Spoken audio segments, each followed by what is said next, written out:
standing up for you. That's me, Martin Daubney, 3 p.m. till 6 p.m, weekdays, here only on GB News, the People's Channel, Britain's news channel. Westminster's full of talk, but out here, it's the real world. Am I allowed to talk then? No, that's it. This is where it matters, real people and real lives. That's what politics is all about. In fact, has Trump made a good start? No. Straight answers, no spin, and just a couple of pints. How many fingers have I got up? About 10. So join me for Lee Anderson's Real World every Friday at 7 p.m, only on GB News. The People's Channel, Britain's news channel.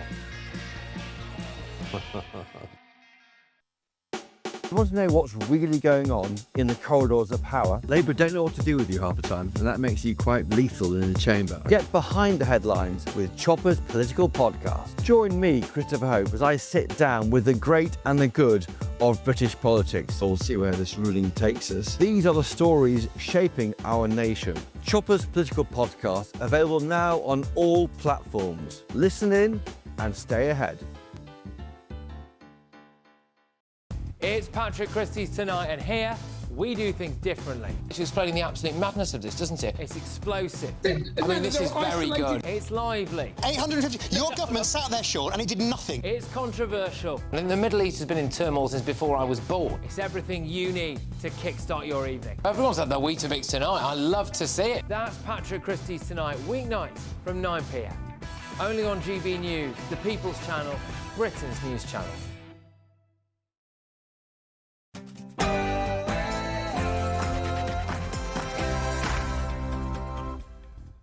It's 9 p.m. I'm Patrick Christys tonight. So they make a bit of noise. All right, we're going to have to get out of here. We just had glass bottles thrown at us. I'm back from the migrant camps in northern France, and the human traffickers aren't happy. My name is Patrick Christys. I do a show on GB News, and you are a human trafficker. We've got your face, we've got your details, we've got everything that we need to report you to the police. But it does look like we've had an impact. This morning, French police raided one of the camps that I visited. And then also this morning, the government announced a new smash the gangs policy. If you're going to smash a gang that's driven by money, follow the money. And that's why, in addition to all the other work we're doing here, today we're introducing a regime, a sanctions regime. But will it work? And some very sad breaking news tonight.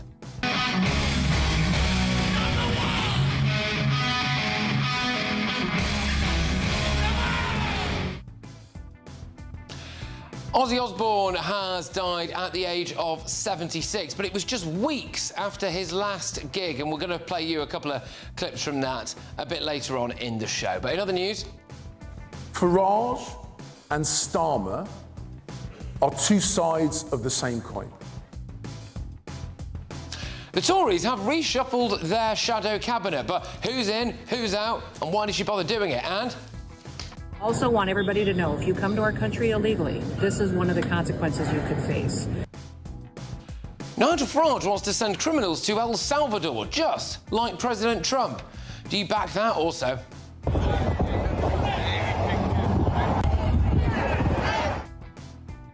Protesters outside a planned new mega mosque in the Lake District are branded racist by a Labour MP. On my panel tonight, we have got broadcaster and columnist Esther Cracker, Reform UK councillor Jamie McIver, and former Labour Party advisor as well. And not Matthew Larzer, unfortunately. It's got the wrong script in there, I'm afraid, but you can be Matthew tonight if you really want to be. Anyway, what's this? Happy birthday to... Take it away, Amanda! No, I'm fine. Oh, come on, it's Sarah's birthday. Let's hear you sang. And then from 11 p.m. to midnight, it's Late Edition. A first look at tomorrow's newspaper front pages and what's inside the book, as well as any breaking news as well. So get ready, Britain. Here we go.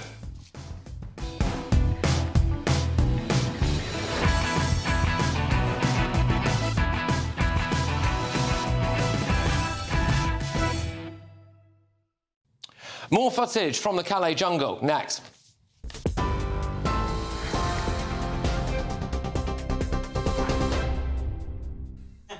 Good Good evening, it's 3 minutes past 9. I'm Katie Bowen in the GB newsroom. Black Sabbath frontman Ozzy Osbourne has died at the age of 76. A statement from his family said it is with more sadness than mere words can convey that we have to report that our beloved Ozzy Osbourne has passed away this morning. He was with his family and surrounded by love. We ask everyone to respect our family privacy at this time. Tributes are being paid from across the showbiz world this evening, with Sir Elton John calling him a huge trailblazer and Ronnie Wood saying he was very sad to learn of his death. As frontman of Black Sabbath, he styled himself as the Prince of Darkness and was at the forefront of the heavy metal scene. Earlier this month, he bid farewell to fans with a Black Sabbath reunion at Villa Park, telling the crowd that it was so good to be on this stage. Mr Osbourne had been diagnosed with Parkinson's disease in 2019. Former BBC DJ Alex Dyke reacted to the news. He was a pioneer of heavy metal rock, and you've got to remember, in the very early 70s, the rock that was coming out of Britain after the Beatles had split up was progressive rock. It was self-indulgent 6-minute drum solos and things like that, you know, when you think back to early Genesis and Jethro Tull. But Ozzy wasn't that at all. He was a heavy metal pioneer and a heavy metal hero. He sold over 100 million albums with his band Black Sabbath. Elsewhere today, resident doctors in England have confirmed that they will be going ahead with industrial action this week, striking for 5 days from 7 a.m. on Friday.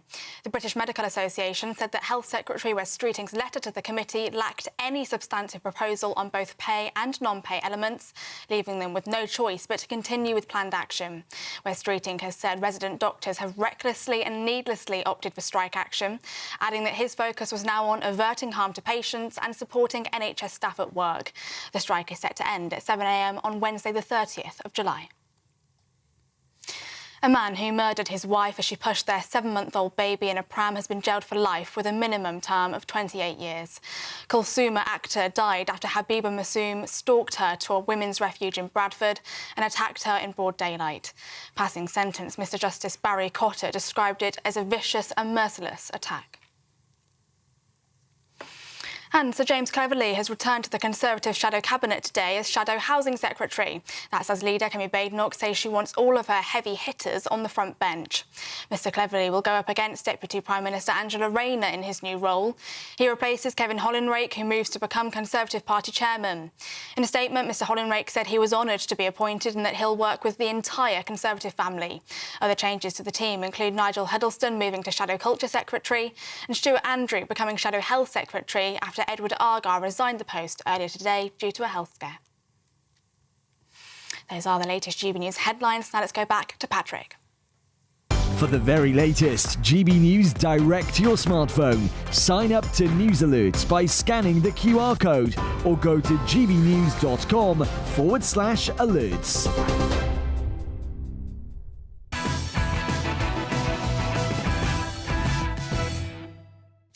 Good evening. Yesterday, I went to northern France to reveal that the migrant crisis is getting worse. There are so many more people here than the last time I was here. So many more. Hello, how are you? What country are you from? If we have a look at this row of people here, hard to say, probably 50 or 60 maybe. That's the equivalent of maybe one boat of people. And there's another group just behind there and everything. The illegal migrants have also got a lot more aggressive. So they make a bit of noise. All right, we're going to have to get out of here. We just had glass bottles thrown at us. Does that bother you? No? OK. Quick conversation? No? Fine? OK. All right, we are going to get out of here. They've obviously made their feelings clear. There we are. But the main point of the trip was to try to meet the human traffickers and show how easily it could be done. Mala, my name is Patrick Christys. I do a show on GB News, and you are a human trafficker.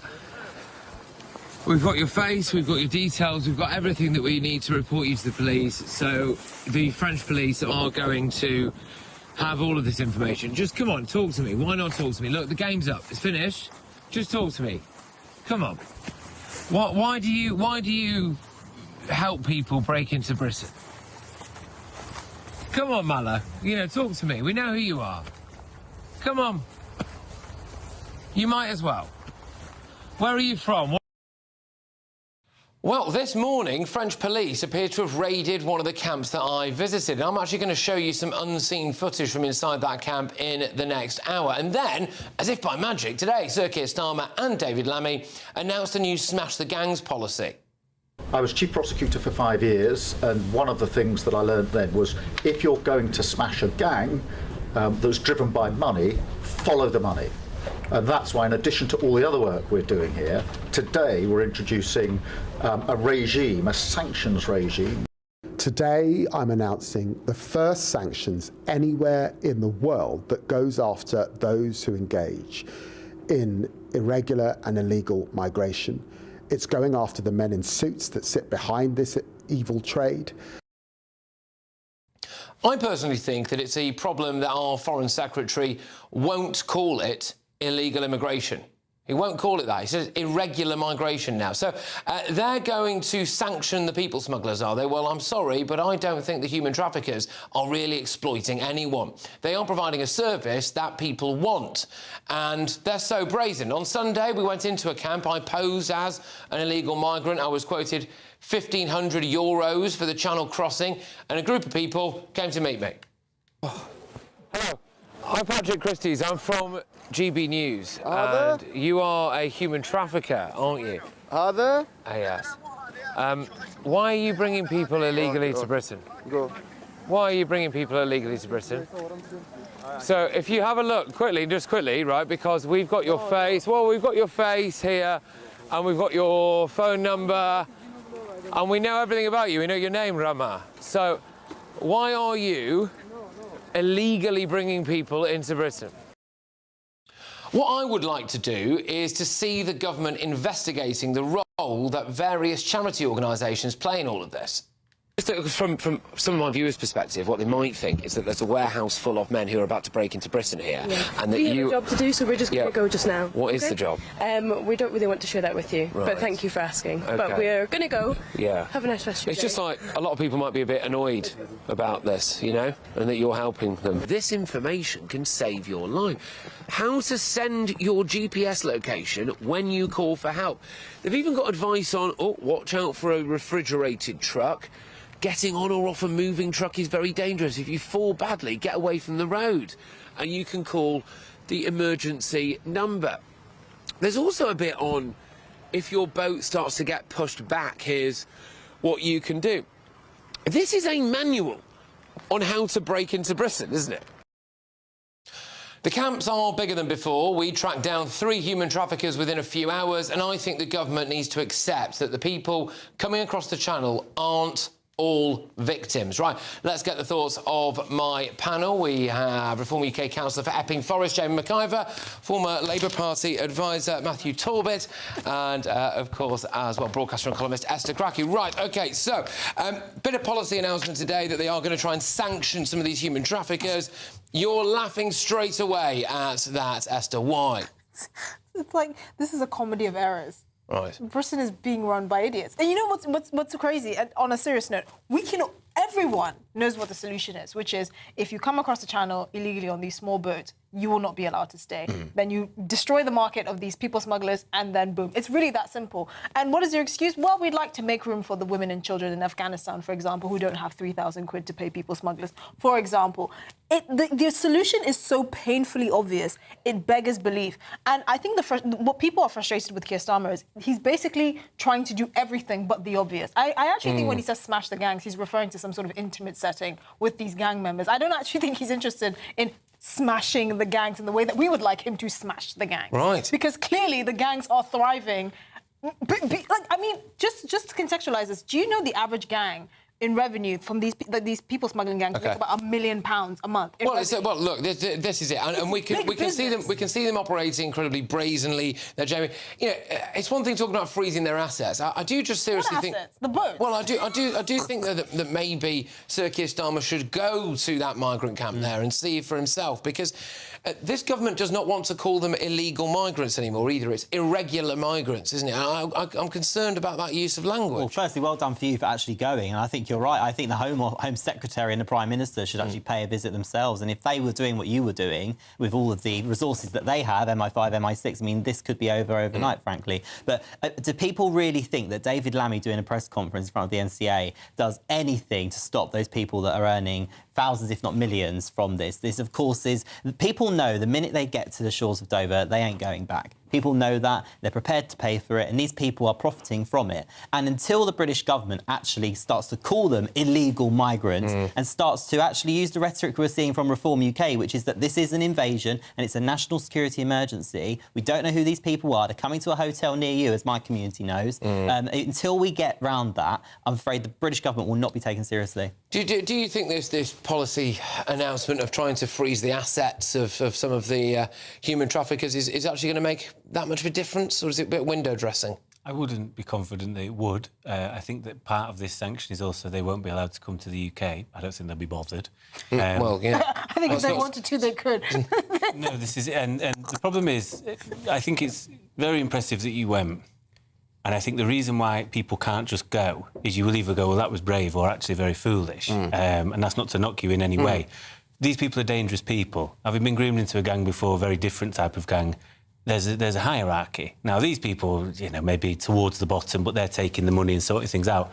Who's to say somebody doesn't come down going, this guy keeps fidgeting about, let's go and, you know, sort him out, essentially. And I don't think you can put leaders in that way. I would agree, tentatively... But can I just say with that, though, but they are happy for us to have to live with it, aren't they?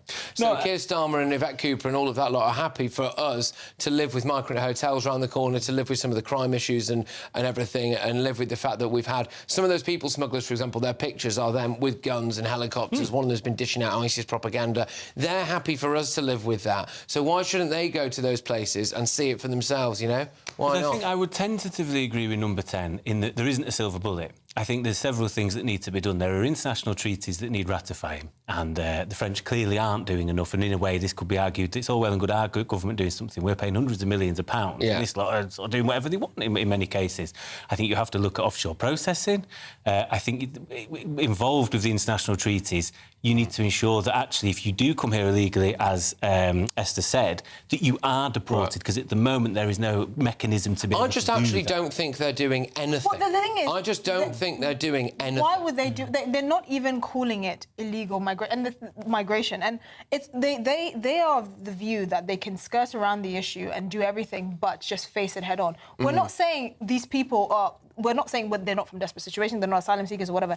The definition of illegal migration is if you enter the country illegally. Yes. Coming across on a small boat, it doesn't matter what you do when you get here. You could be a student, for example, or whatever. The fact that you're entering this country illegally without permission to do so, without a visa to do so, means you're an illegal migrant. They don't even want to say that, which is probably the most basic aspect of law.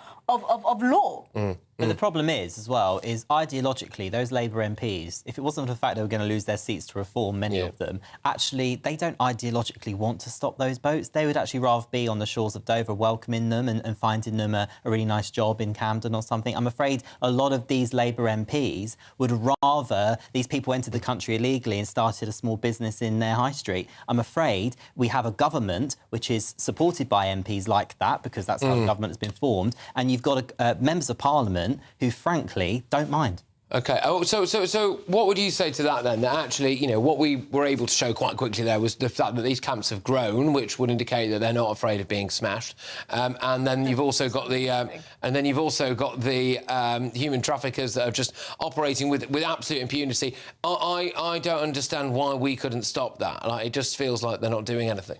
What I would warn Labour MPs and those around the government is those of them that are sort of more lefty-leaning, liberal, whatever, right? You have a choice here. You either take decisive action to stop people crossing in the first place. Them getting here and then deporting them is another story. You have to put something in place to stop them crossing, which will be a deterrent, because if not, reform will do it in a way that you will not like whatsoever. So you owe it to the British people, down to to your... reform? This is what I don't understand. Why should politicians act in the best interest of this country because they're scared of losing their seats? I'm sorry, 50 years ago, politicians actually thought serving this country was a form of duty. Like, they did it because they liked the country they were living in. And no, but There's an element of that's that, what we keep hearing MPs from have the always Labour had camp. egos and self-preservation. It's not about that, Of course they though. have. We keep hearing from Doesn't mean it's right, Starmer and Angela Rayner and all these people, oh, reform will get in, oh, if we don't stop, Labour advisors saying if we don't do this, reform will sweep. Why is that your concern about reform? What about doing right by the country? What about the young girls that get sexually assaulted? Exactly. What about people being concerned that there are these strange that was men something that I hanging put around their daughter's schools? So one of the charity workers there, I actually put that to her. It's not in the footage that we've used there, but I just say to her, look, as a woman, how do you feel about the significant rates of sexual assaults and rapes that unfortunately are committed by people who enter Britain illegally? We've had some also 1 in every 100 people currently at a migrant hotel is wanted for some kind of crime. So, you know, how did she feel about it? And there's no answer. They don't get it. And I would quite like to explore the role of the charity sector. I mean, we saw a manual there on the side of a water cooler, which they, I think, were filling up. And that was just telling you how to break into Britain.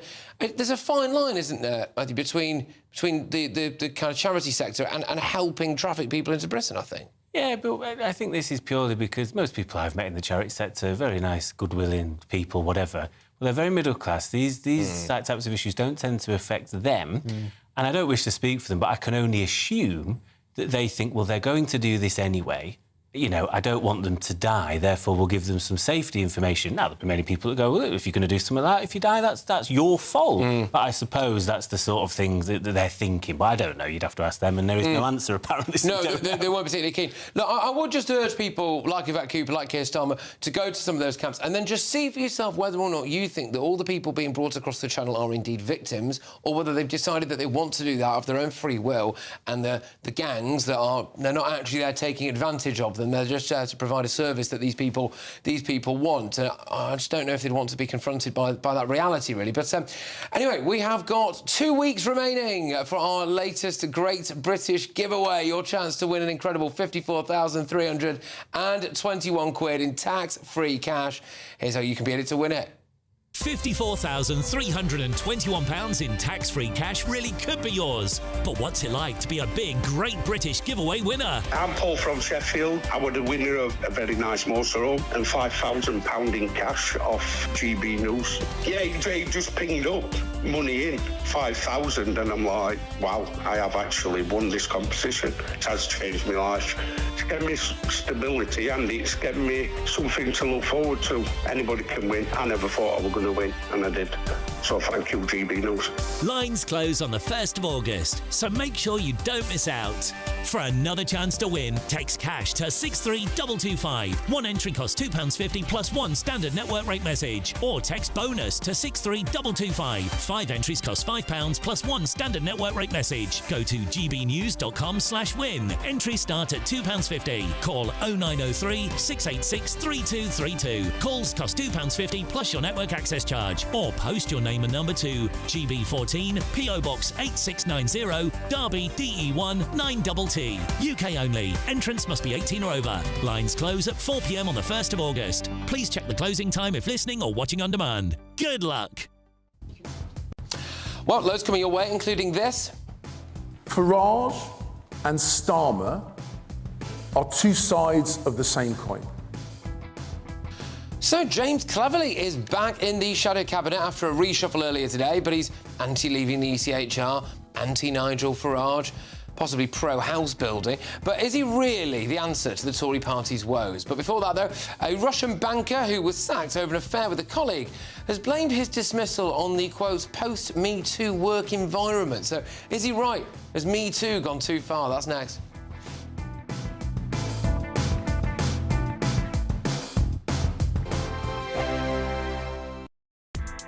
Join me, Nana Akwe, for an informative, interactive news programme with a difference.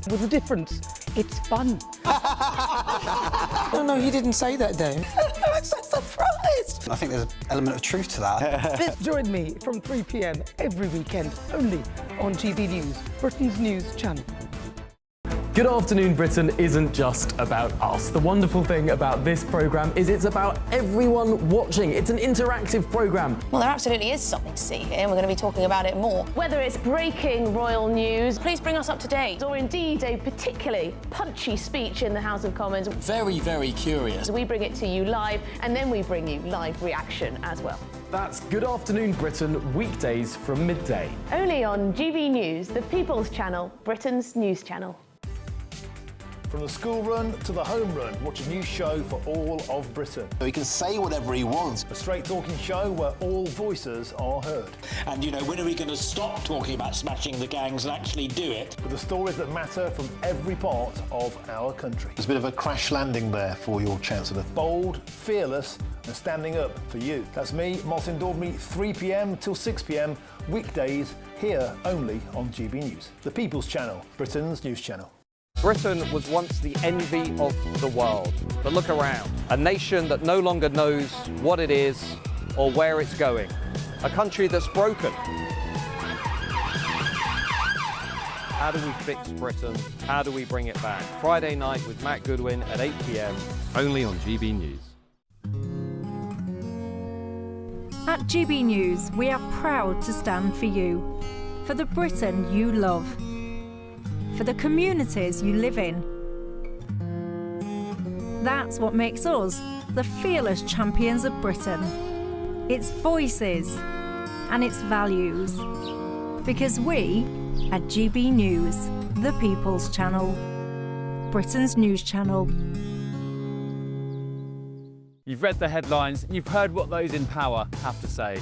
How about now we actually get to the truth? They would pay attention. We go beyond the political theatre and tell you what's really going on behind the scenes. For a massive council tax hike, one of the biggest in the UK. Others follow their lines, but we go off script. You sound like a broken record, you say that week after week. Cutting through the narratives and giving you unique perspectives. That's Ben Leo tonight, Saturdays and Sundays from 9 p.m. on GB News, Britain's news channel. At GB News, we love to hear from you, our loyal community. So drop us a line at gbnews.com/your say. There you can talk to each other and also to the presenters live on air. gbnews.com/your say. Because GB News is your channel, Britain's news channel.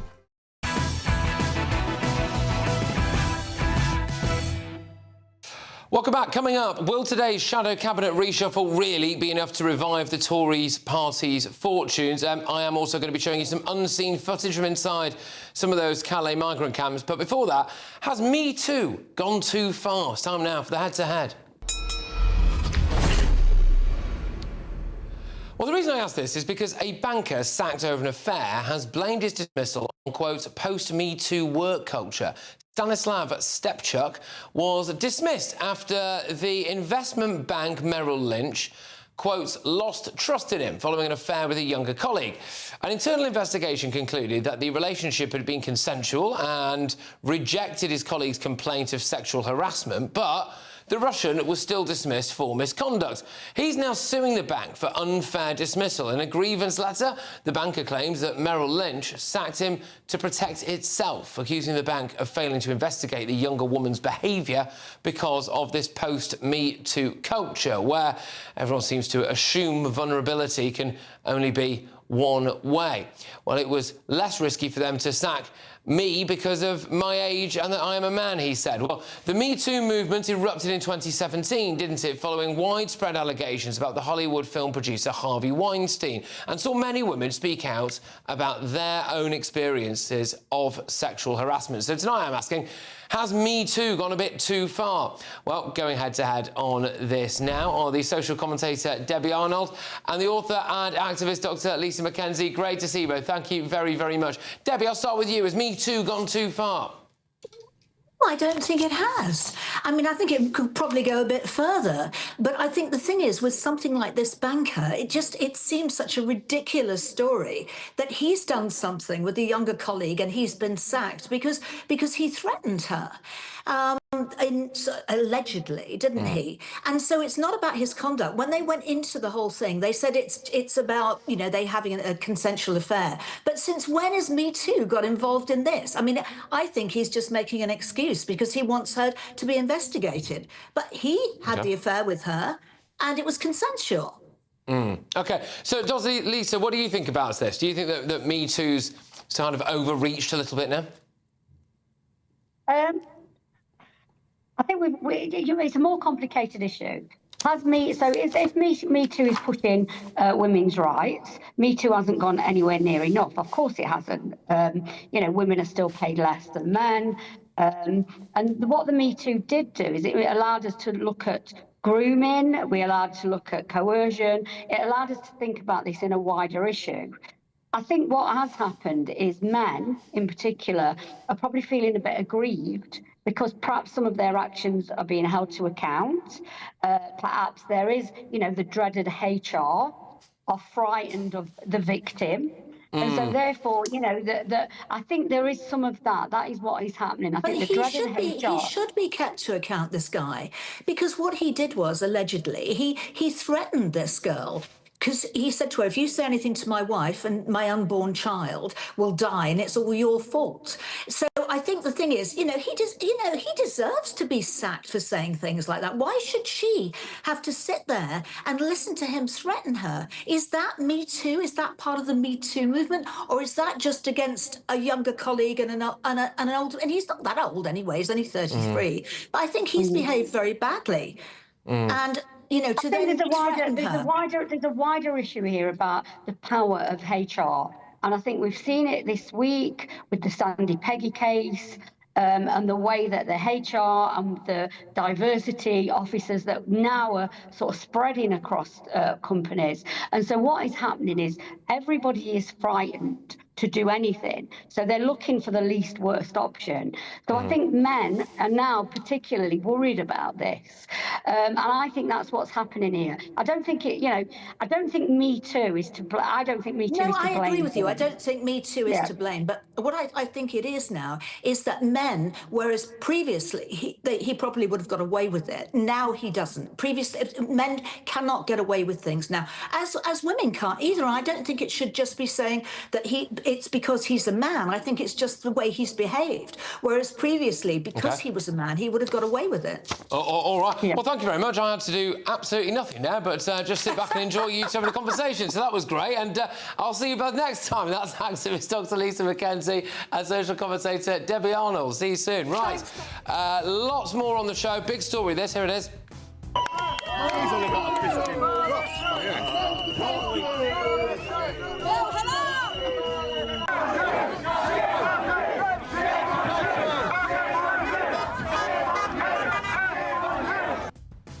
Well, what you were looking at there is protests against the opening of a mega mosque in the Lake District. Well, one Labour MP has branded those protesters racist, but is that really the true face of Sir Keir Starmer's party? And James Cleverly's back in the shadow cabinet after a reshuffle earlier today, but he's against leaving the ECHR. He obviously doesn't like Nigel Farage very much. Apparently he's pro-house building, which is good considering that's basically the job he's got. So is he really the answer to the Tory party's woes? Let's find out next. Be nice to escape the grey. Clear skies, here we come. As clear as our travel insurance. All Clear Travel Insurance sponsors GB News travel destinations forecast. It's going to stay sunny across much of southern Europe this week, increasingly hot in Greece, but rather windy at times for Portugal and the Canaries. It's often windy for the Canary Islands at this time of year, but it's even more so over the next few days. Likewise for Portugal. Plenty of sunshine, however, through Iberia, a lot of showers through the Pyrenees and southern France. Italy, largely fine across much of the country, but we've got the heat building in Greece, temperatures inland up to 43 Celsius. All Clear Travel Insurance sponsors GB News travel destinations forecast. Evening. Welcome along to your latest weather update from the Met Office here on GB News. A messy picture again tomorrow. A lot of cloud, some sunny spells and a few heavy showers, which may turn into thunderstorms across parts of the south. The pressure pattern is a messy mixture, flabby area of low pressure just sitting to the north of Scotland. That's helped to generate some lively downpours today. They're tending to fade away now, but more showers coming into Wales and southwest England through the night, also likely to affect the South Midlands. Might get woken up by a rumble of thunder here and there, but many places will become dry. There'll be some breaks in the cloud, temperatures holding up in the teens. On to Wednesday's detail, and as I said, it is still pretty messy, likely to start with outbreaks of rain over South Wales, parts of southern England, the South Midlands, also northwestern parts of Scotland, but probably through the central belt, southern Scotland, decent chance of a dry start, maybe even some sunshine here and there. A mixture of clouds and a few showers for Northern Ireland, but also perhaps some bright spells. And a brighter start for northeast England, parts of East Anglia also starting off with some sunshine. But in this zone over South Wales, southwest England, parts of the Midlands, a fair bit of cloud and some scattered heavy showers. And through the day, we're likely to see more showers developing, especially in southernmost counties of England, up into parts of East Anglia, where we could see a few slow-moving thunderstorms, dropping a lot of rain in just one or two locations, whereas, 5 miles away it may be completely dry. Not too many showers further north, decent chance of a drier day here. Temperatures about average, with some sunshine though it will feel quite warm. We should see a bit more sunshine on Thursday and not as many showers. Having said that, still quite grey across parts of eastern England with some outbreaks of rain coming in from the North Sea. The odd shower elsewhere, but it should be fairly light. As I said, many places looking dry on Thursday, a bit brighter as well, probably feeling a little warmer as well. Temperatures mostly high teens to low 20s. This is Britain's Newsroom, where your voice matters. It's just astonishing. With expert analysis and honest opinion, we don't just keep you informed. We bring you unique perspectives you won't see anywhere else. Can't argue with any of that. When the news happens, it happens here. On Britain's Newsroom, weekdays from 9:30 a.m. Only on GB News. Westminster, the ultimate clique. And you're fighting like rats in a sack. But here on the Camilla Tominey Show, we ask the questions the establishment media is too scared to ask. OK, let me ask you a straight question, because I know you're a straight-talking politician. Whether it's net zero, illegal immigration or law and order, nothing is off-limits. You had the power then. Yeah, as I and say, now you've lost it. That's the Camilla Tominey Show, a politics show that's fearless. But no, let me finish my question if you don't mind, because it is my show. Sundays at 9:30, only on GB News, the People's Channel, Britain's news channel.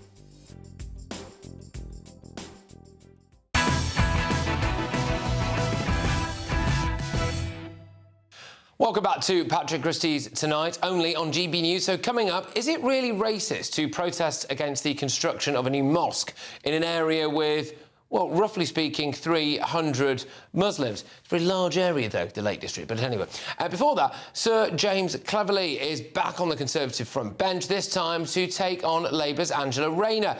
The former Home and Foreign Secretary returns as Shadow Housing Secretary in a mini reshuffle by Tory leader Kemi Badenoch. He replaces Kevin Hollinrake, who will become Conservative Party chairman. Stuart Andrew has been appointed to Shadow Health Secretary. Nigel Huddleston will become Shadow Secretary of State for Culture, Media and Sport. With respect, I do think that some of these people aren't household names in their own homes, are they? But the Tories are battling to turn around dire polling and stave off the threat from Nigel Farage's Reform Party. Well, I'm joined now by the Deputy Editor at Conservative Home, Henry Hill. Henry, thank you very, very much. What was the point of this reshuffle, then? Well, Ed Argar, who had been in Shadow Health, has a private health problem and had decided to step down. That seems to be what had precipitated doing this reshuffle now. But she could have gone with a very low-key, not really a full reshuffle, essentially just doing what needed to be done to fill that position and then maybe hold off and do a full one at a later point. Instead, she's decided to do a wider reshuffle. It's not quite a big bang. It's not quite a fill one position. It's fallen between two stools a little bit. But I think that was the initiating event, if you like. OK, all right, look, the standout one probably is James Cleverly. He's back on the, shadow front bench, isn't it? Yeah, isn't he anti-leaving the ECHR? He was quoted as using a swear word to describe Rwanda, I think, wasn't he? And Dominic Cummings has taken to Twitter to say that he's basically just a a Boris Wave apologist as well. Is he really the right man to be promoted again? I mean, if you're talking about Boris Wave apologists, it was Priti Patel, I think, who asked to be thanked for the Boris Wave on Harry Cole a short time ago. The basic problem when imagine trying to do a Conservative reshuffle at this point. There's hardly any of them. Right? If the Conservative Party has so few MPs, it can barely staff a full front bench if you include all of the sort of junior positions as well. And it needs people in Parliament who can take the fight to Labour. Now, whatever you think of James Cleverly's political positions on various things, he is undoubtedly one of the party's stronger media performers and House of Commons performers. And given that housing is a very important brief and Angela Rayner a very high-profile member of the government, it does make sense to have somebody with more media cut through than Kevin Hollinrake maybe facing off against her. On a tactical note, it's also worth considering that Kemi is in a deeply unfortunate position at the moment in which she has one clear challenger. It's historically quite unusual in the Conservative Party for it just to be Robert Jenrick in the shadow cabinet, who nearly everybody thinks will replace her if there is a leadership contest. James Cleverly is the only other person who's really talked about as a potential challenger to Jenrick in that contest. So you can see why, in the name of balancing, like, she might want to elevate Cleverly a little bit. Yeah, absolutely. Are there any other standout areas of this cabinet reshuffle for you? I mean, I did make a little quip there that some of them aren't really household names in their own home, and I just wonder if they're going to try to knock reform out of the park. Do they not need a little bit more stardust from somewhere? Yeah, so it's interesting that she decided not to bring any of the 2024 intake into the shadow cabinet. You can see again from a party management position why that would be the case. It's always dispiriting if you've been in Parliament for longer to see junior colleagues getting promoted above you, but they are really the only reservoir of untapped talent as yet that the Conservative Party has. But I think the deeper problem is that you're right, you do need star power, you do need the ability to communicate, but what we also are discovering is that even the most able communicator can't really do anything if they don't have anything to communicate. And of course, Kemi Badenoch was elected Conservative leader explicitly without a policy platform. I think the quote was literally, "I don't know what the answers are, but I know how to find them." And now she's taking several years to come up with it. Now, if you can be a really good shadow minister, you can go and attack Labour, be really funny and effective. But the obvious question, you're a journalist, you'll know this, is, well, shadow minister, why, if you've got all these great ideas, one, didn't you do them while you were in office? And two, what would you do instead? And if you can't answer those questions, you're really limited in how much of an impact you can possibly make. So yes, she needs stars, she needs sort of big guns, but those big guns need ammunition, and she's not providing them with that either. No, OK. How likely do you think it is that Kemi Badenoch, reshuffles or not, will lead the Conservative Party into the next general election? I would say it is definitely odds against at this point. The consensus appears to be next year's local elections. This year's were absolutely catastrophic for the Conservatives. I think they lost 2/3 of all the seats they were defending. There's now counties which still have 5 or 6 Tory MPs, which only have 5 or 6 Conservative councillors, which can make those MPs very nervous. Next year also includes the Welsh and Scottish Parliament elections. So that seems to be the thing where everyone agrees if it's catastrophic, then she will have demonstrated, I think, that she's not turned the party around. She will have had more than a year to try and do it. There is a view as well, which is, why do we need to have another set of catastrophic defeats to learn something we already know? So it might be earlier than that. Yes, I do wonder if it would be a little bit of a gift to the Labour Party, though, because they can talk about more Tory chaos, you're changing your leader every 2 minutes again, all of that stuff. But, Henry, thank you very, very much. Great to have you on the show. Henry Hill there, who's the Deputy Editor of Conservative Home. Some interesting points, I thought, there about that shadow cabinet reshuffle and James Cleverly's position in it. Well, in just a few minutes' time, I've got a lot more from Calais. So, they make a bit of noise. So, all right, we're going to have to get out of here. We just had glass bottles thrown at us. Yes, I've got some unseen footage from my trip to the migrant camps in Calais that really proves how easy it would be to smash the gangs and how easy it could be to at least stop some of the boats. So why won't the government act? But next.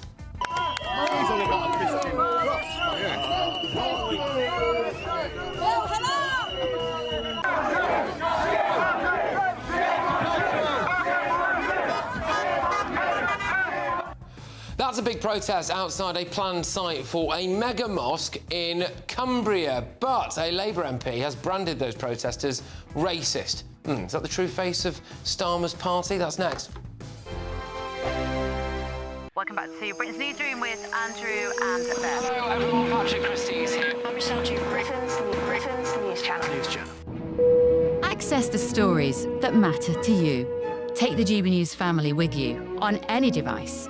And as long as you have an internet connection, tune in to GB News anywhere on the planet or beyond.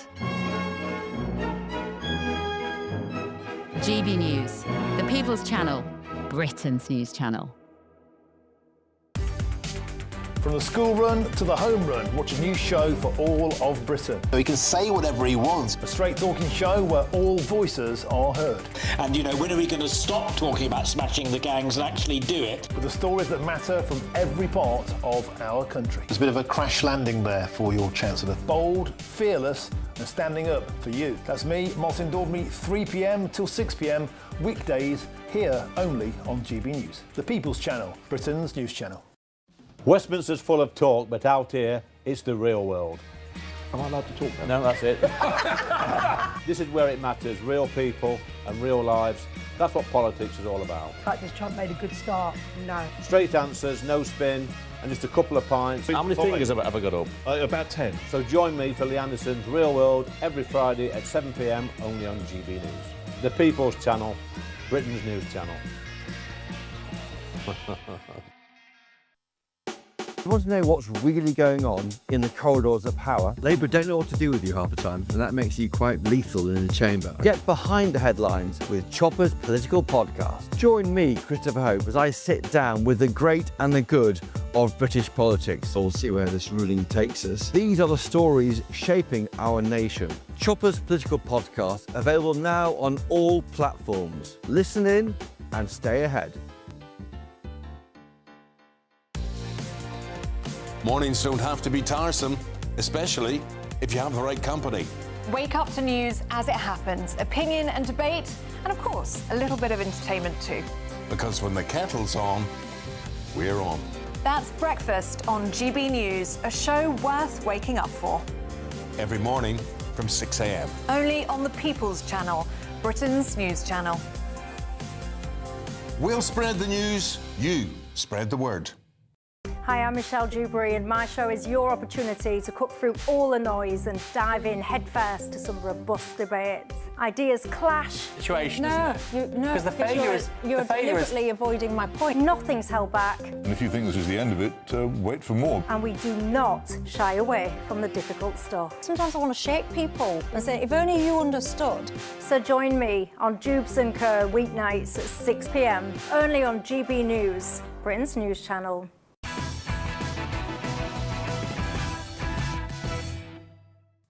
Welcome back to Patrick Christys tonight. A couple of things coming up, actually. More unseen footage from Calais that exposes just how easy it could be to at least stop a few boats. We're also expecting to get a bit of an update for you. It's migrant hotel related, is probably all I can say at the moment. So hold your horses and I'll get that to you in a few minutes. But before all of that, a Labour MP has been slammed after branding a mosque protesters racist. So construction of the South Lakes Islamic Centre in Furness in Cumbria started in January this year, but opponents argue that the £2.5 million development is totally unnecessary in an area that is home to just 387 Muslims.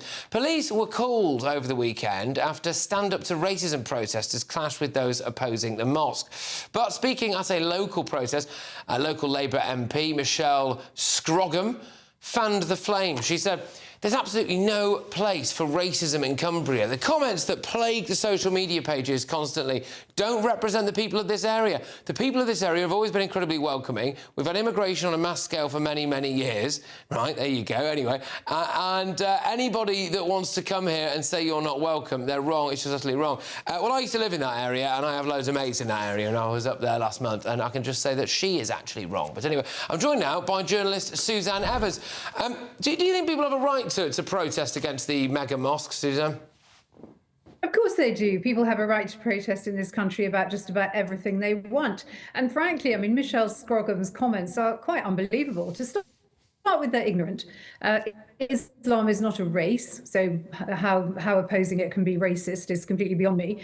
And if she's talking about the colour of people's skin, then she's also ignoring the growing number of white Muslim converts in Britain. So she's completely barking up the wrong tree here to start with. And also, just how daft, frankly, if she's not going to care about local people's concerns, and if she's going to talk about those concerns in such derogatory terms, then is she really fit to be a member of Parliament? Because after all, that's what being an MP is, isn't it? It's about listening to your constituents and helping to make their lives better, not basically attacking them off in public, as she has done so brutally and very stupidly, in my view.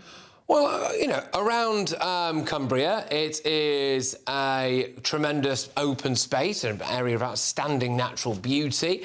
Demographically speaking as well, it is very white. It's rural Britain. It's those kind of little chocolate box-style villages that are dotted around there as well. Do you think people have a right to say that they would like to try to keep it that way? Or is that where the allegation of racism comes in, do we think? No, absolutely, it's not racist at all. I mean, yes, as you say, the Lake District is an area of outstanding natural beauty. To try and get anything through planning in this area can be phenomenally difficult. And there are certainly plenty of examples of people who've tried to get planning permission and have failed precisely because of the very special place that this area has in British history, in British culture, in the natural environment. So to build this mosque, and let's be clear about this is a massive mosque. It's not just a small mosque that's going to serve the small number of people that actually are Muslims that live in this area. It is a mega mosque. It's 3 stories high. It's absolutely huge. And the people who are behind this endeavour have made it very clear in what they have said quite publicly and quite openly that they want it to be a magnet for Muslims around the country, that they want to see this. It has putting Dalton-in-Furness, where this mosque is going to be built, on the map, as it were.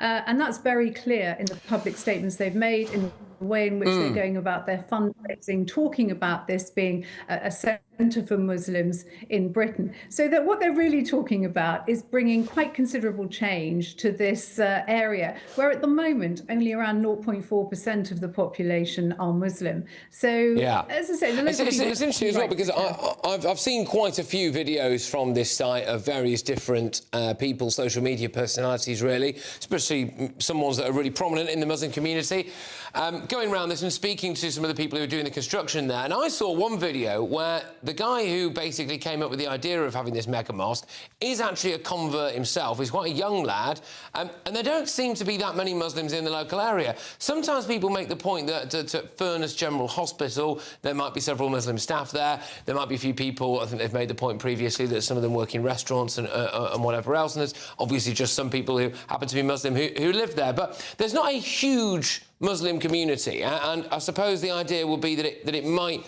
draw more in if this is built. That's what they intend to do. As I said, they've been very clear about that in their public statements. This is precisely their intent.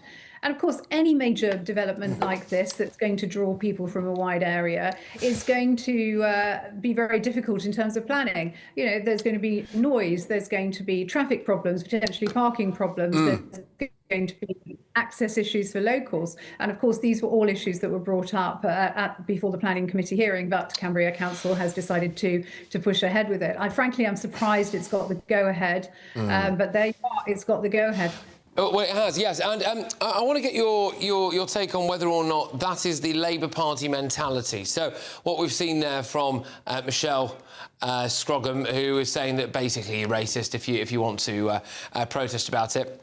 Look, I lived in Cumbria for a number of years. Before that, we always used to holiday there, you know, every year as well, at least once a year. I've got a load of mates there. I was back up there, you know, last month. I just think she's dead wrong, right? I think she is dead wrong, and I think she's really seriously misjudged the mood of it. And I think that, as well, a couple of the local papers, I must say I was a bit disappointed at the way that they'd covered it, or not covered it, because I think that could very easily be front-page news for a local part of the world like that, where you have your local regional paper, and I know what their readers would have thought about it. And I wonder whether or not, for commercial reasons, they decided to keep it off the front pages. You know, they didn't want to be seen as being racist for just pointing it out. I think it all goes back to this major problem that we have in the country about not being allowed to say anything that is perceived as being racist or so-called as Islamophobic. You know, this is how the rape gangs manage to operate with impunity. This is why forced marriages still happen. This is why female genital mutilation still happens. This is why there is rising anti-Semitism, because frankly, the people who are in positions of power and have the wherewithal to stop this, frankly, don't want to stop it. And that is the problem. When Michelle Scroggum says, you know, that the protesters don't represent the people of Cumbria, well, she's quite clearly wrong, isn't she? Well, she is, and actually, if I look at the stand-up to racism lot there, it'd be interesting to see where in the country they had been bussed in from. Maybe they are from Cumbria. Maybe they're actually not at all. But this is the latest, that pitched battle between stand-up to racism and people who are protesting against something. It's just the latest interaction, because it's obviously been kicking off as well in Epping, hasn't it, at a hotel there. And I think that we've got some footage of that we can bring up now. And Susanna, I just want to ask, do you think people get how much of a powder keg Britain is at the moment? I mean, do you think a lot of people on the left look at that picture on the screen now, you know, I'm not far right, I'm worried about my kids, and they go, no, you actually are a racist and you're horrible? They don't care. They don't get it at all, do they? You know, look at the politicians now that we have in Westminster. They're not working class people that grew up on a housing estate. They're people with very privileged who went to university, who've never done a day's hard labour in their life, who don't live on a sink council housing estate, who aren't troubled by the issues of drugs and sectarianism. They just don't get it. They live in their own little bubbles, their own little ivory towers, and no, they do not understand the anger in the country, and it is brewing. You know, we've seen what we've seen in Epping, like exactly as those placards said. I'm not racist. I care about my kids. Yeah. I care about my children who are now on holiday from school and are potentially being caught up in this powder keg outside migrant hotels, so on and so forth. I really feel for them. I really do, Pat. And our politicians should too. And it's absolutely disgraceful they don't. Well, we're gonna have to wrap it there, I'm afraid, Suzanne. Thank you very, very much. As ever, always a pleasure. Suzanne Evans there, journalist regular on the show. Coming up in just a couple of minutes. My name is Patrick Christys. I do a show on GB News, and you are a human trafficker. We've got your face, we've got your details, we've got everything that we need to report you to the police. I'm going to show you unseen footage from the Calais migrant camps. Don't miss it.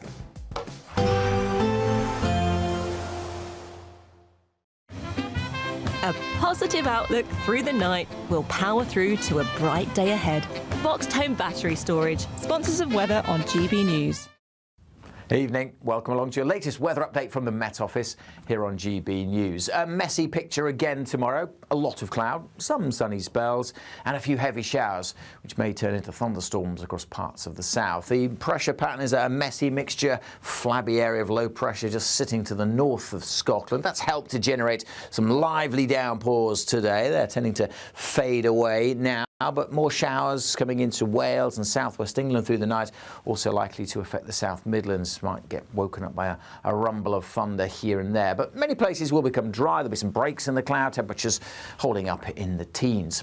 On to Wednesday's detail, and as I said, it is still pretty messy, likely to start with outbreaks of rain over South Wales, parts of southern England, the South Midlands, also northwestern parts of Scotland, but probably through the central belt, southern Scotland, decent chance of a dry start, maybe even some sunshine here and there. A mixture of clouds and a few showers for Northern Ireland, but also perhaps some bright spells. And a brighter start for northeast England, parts of East Anglia also starting off with some sunshine. But in this zone over South Wales, southwest England, parts of the Midlands, a fair bit of cloud and some scattered heavy showers. And through the day, we're likely to see more showers developing, especially in southernmost counties of England, up into parts of East Anglia, where we could see a few slow-moving thunderstorms, dropping a lot of rain in just one or two locations, whereas, 5 miles away it may be completely dry. Not too many showers further north, decent chance of a drier day here. Temperatures about average, with some sunshine though it will feel quite warm. We should see a bit more sunshine on Thursday and not as many showers. Having said that, still quite grey across parts of eastern England, with some outbreaks of rain coming in from the North Sea. The odd shower elsewhere, but it should be fairly light. As I said, many places looking dry on Thursday, a bit brighter as well, probably feeling a little warmer as well. Temperatures mostly high teens to low 20s. A positive outlook through the night will power through to a bright day ahead. Boxed Home Battery Storage, sponsors of weather on GB News. Imagine having an extra £1,000 to spend each week for an entire year. £54,321 in tax-free cash could be yours. Cash to spend however you like. £54,321 in cash could be landing in your bank account this year. For another chance to win £54,321 cash, text cash to 63225. One entry costs £2.50 plus one standard network rate message. Or text bonus to 63225. 5 entries cost £5 plus one standard network rate message. Go to gbnews.com/win. Entries start at £2.50. Call 0903 686 3232. Calls cost £2.50 plus your network access charge. Or post your name and number to GB14 PO Box 8690 Derby DE1 9TT. UK only. Entrance must be 18 or over. Lines close at 4 p.m. on the 1st of August. Please check the closing time if listening or watching on demand. Good Afternoon Britain isn't just about us. The wonderful thing about this programme is it's about everyone watching. It's an interactive programme. Well, there absolutely is something to see here, and we're going to be talking about it more. Whether it's breaking royal news, please bring us up to date, or indeed a particularly punchy speech in the House of Commons. Very, very curious. We bring it to you live, and then we bring you live reaction as well. That's Good Afternoon Britain, weekdays from midday. Only on GB News, the People's Channel, Britain's news channel. This is Britain's Newsroom, where your voice matters. It's just astonishing. With expert analysis and honest opinion, we don't just keep you informed. We bring you unique perspectives you won't see anywhere else. Can't argue with any of that. When the news happens, it happens here. On Britain's Newsroom, weekdays from 9:30 a.m. Only on GB News. From the school run to the home run, watch a new show for all of Britain. He can say whatever he wants. A straight talking show where all voices are heard. And, you know, when are we going to stop talking about smashing the gangs and actually do it? With the stories that matter from every part of our country. There's a bit of a crash landing there for your Chancellor. Bold, fearless and standing up for you. That's me, Martin Daubney, 3 p.m. till 6 p.m. weekdays here only on GB News. The People's Channel, Britain's news channel. Westminster, the ultimate clique. And you're fighting like rats in a sack. But here on the Camilla Tominey Show, we ask the questions the establishment media is too scared to ask. OK, let me ask you a straight question, because I know you're a straight-talking politician. Whether it's net zero, illegal immigration or law and order, nothing is off limits. You had the power then. Yeah, as I and say, now you've lost it. That's the Camilla Tominey Show, a politics show that's fearless. But no, let me finish my question if you don't mind, because it is my show. Sundays at 9:30, only on GB News, the People's Channel, Britain's news channel.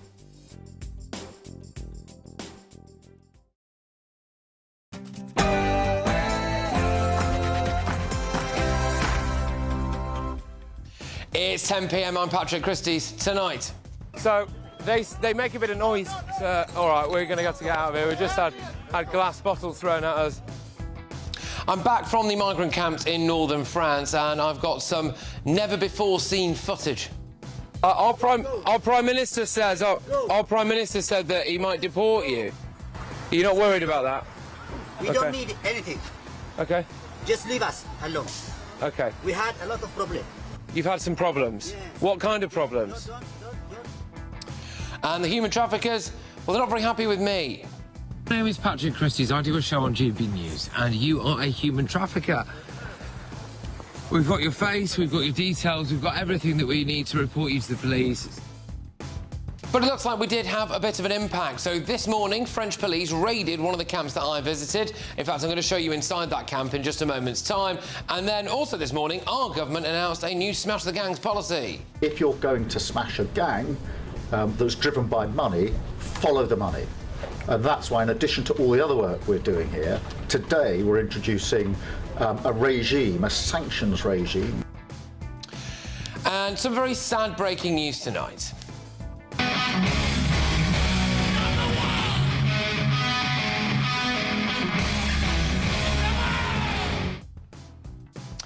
Ozzy Osbourne has sadly passed away at the age of 76, just weeks after his final gig. And in other news... Also want everybody to know, if you come to our country illegally, this is one of the consequences you could face. Nigel Farage wants to send criminals to El Salvador, just like President Trump. But do you back that? On my panel this evening, we have got broadcaster and columnist Esther Kraku. We have got Reform UK councillor Jamie McIver and former Labour advisor Matthew Torbett. And what's this?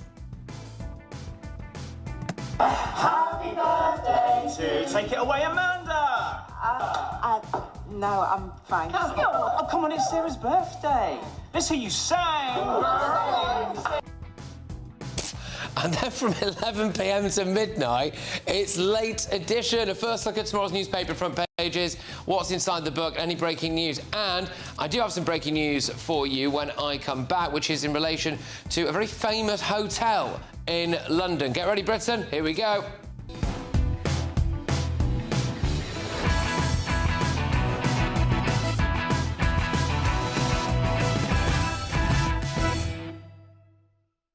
Earlier today, someone at the Home Office told one of my producers categorically that the Britannia Hotel was not going to be used as a migrant hotel. And now we found out that that wasn't strictly true. Next.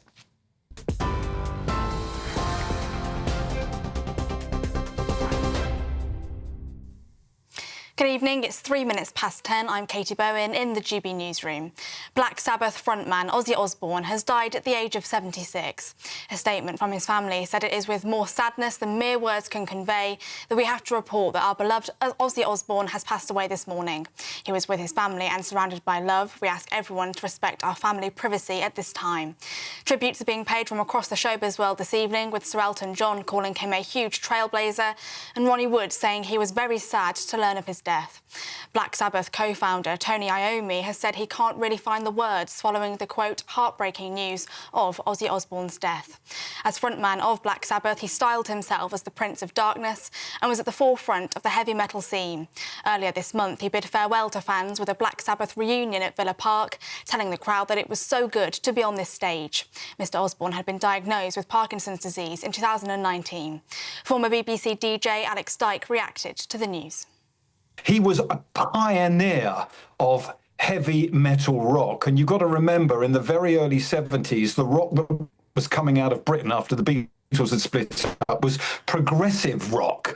It was self-indulgent 6-minute drum solos and things like that, you know, when you think back to early Genesis and Jethro Tull.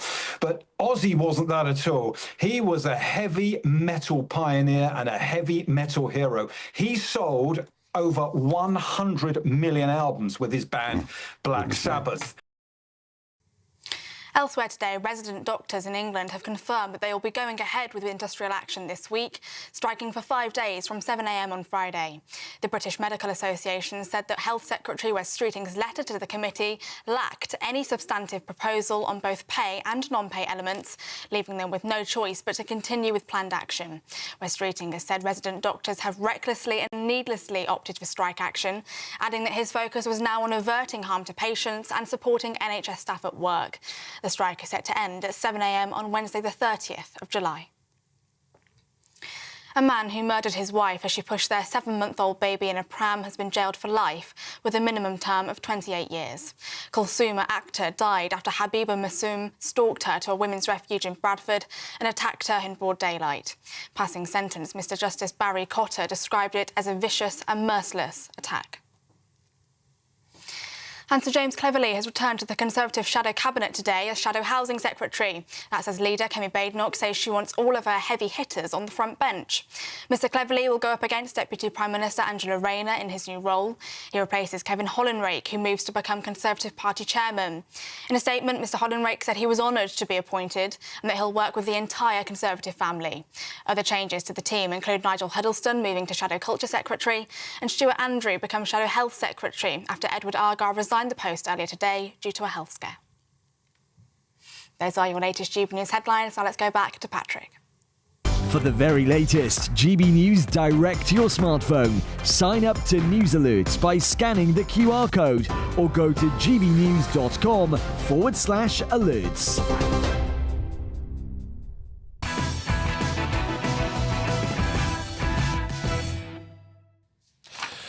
Yes, well, in just a couple of minutes' time, I'm going to give you some big news about a very prominent hotel, actually, and what could end up being a migrant hotel. But before that, I want to show you some unseen footage from my trip to the illegal migrant camps.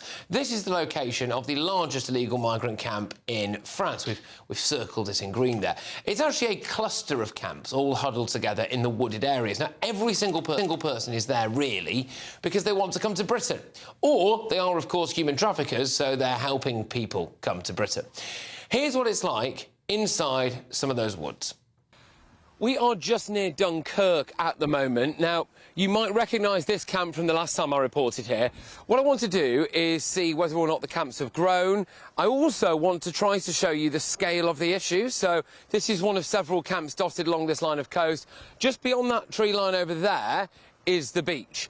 And there's a couple of things that I think people should be aware of, really. So for the however many hundred millions of pounds that we've sent the French, they have not put a fence up between here and the beach, so it's very easy for people to go from these camps straight over those fields, straight onto a boat if they want to. And we'll just see as well whether or not anyone here is aware of Keir Starmer saying that he's going to start deporting people back to France if they make the journey illegally. So let's find out what people say. This is the main encampment here. We'll walk in and see some people cooking here. Hello, how are you? My name is Patrick Christys. I do a show for GB News in the UK. Is it possible to talk to you quickly? Can I just talk to you quickly about why you're here and you want to come to Britain? Is it possible to talk to you quickly about that? You don't want to talk? Change another person. Another person. Fine, I'll talk to another person. Hello, guys. How are you? Sorry to bother you. My name's Patrick. Is it possible to talk to you a little bit about you want to come to Britain? No? Can I ask, our Prime Minister has said that he's going to deport people if they enter illegally. Are you worried about being deported back to France? But we are not going to Turkey. We'll stay here. You're going to stay here, are you? Yeah. So you're not going to come to England? No. Why are you here then? Why here? Well, because I have friends here. I'm working here. Okay. You have everything here. Okay. We'll carry on walking through, I think. See. All right. Last time I was here, this camp was smaller, so it has grown in size significantly, I would say, which would indicate that maybe not a lot is being done to smash the gangs. There are some women and children. It's not only men. It is majority men. But you can see here, look, there's a pram, a baby's pram, a couple of babies' prams there. And we won't put their faces on camera, but I can see some children over there as well. Let's keep walking through. Hello. Can we talk quickly? No? Come on. Hey, guys. This is interesting. Really large tent. Hello, how are you? You okay? Hello. Is it possible to talk to you quickly? You want to come to England? You know, where are you from? What country? Is that okay? We can hide your face. We can, if you want to hide your face. What country are you from? No English. Okay. What country are you from? No, Eritrea. Yeah. And are you worried about crossing the channel? It's dangerous, no? No English. Okay. All right. Okay. All right. It's quite a good setup here, isn't it? Really, there's a gas cooker and people doing the dinner for everyone. Take care. Bye. Just want to give you a sense of scale, right? This camp goes all the way back here. Hello. All right. Is it possible to talk to you quickly, please, about how you've ended up here? You want to come to Britain? Do you mind? Okay. All right. We'll move along. We'll move along. I just want to do a bit of walk and talk. All right. Ready? Hello, sir. How are you? My name's Patrick. I do a show on GBNews. Can I talk to you quickly? No. No. Oh. Hey, guys. No. Is it possible to ask, are you worried about crossing the channel? Are you worried about being deported? We are not worried. Leave us alone. Okay. Our Prime Minister says, our Prime Minister said that he might deport you. Are you not worried about that? We don't need anything. Okay. Just leave us alone. Okay. We had a lot of problems. You've had some problems? Yes. What kind of problems? Don't put another problem on us, please. Okay. See, some people in Britain might say that there is a problem with people coming to Britain illegally, like that's a problem. Can you understand why some people might feel like that? Because I'm not late camera, yeah? Why you camera? Oh, it's just for the news. We just want to report. We just want to report on it. I am not for camera. Well, that's okay. You don't have to be on the camera. Camera, please. Okay. Could I talk to you quickly? No, we can do the back of your head, so it's no face, no face, no face. We can do from behind. No, that's not good. No? That's not human rights, okay? Yeah, I just wanted to give you a bit of a sense of the scale, really. And if we just walk now further down the road and you just come to another camp. Significantly more ramshackle than the others. There's clothing everywhere, isn't there? Quite a lot of dirt around the place. Hello.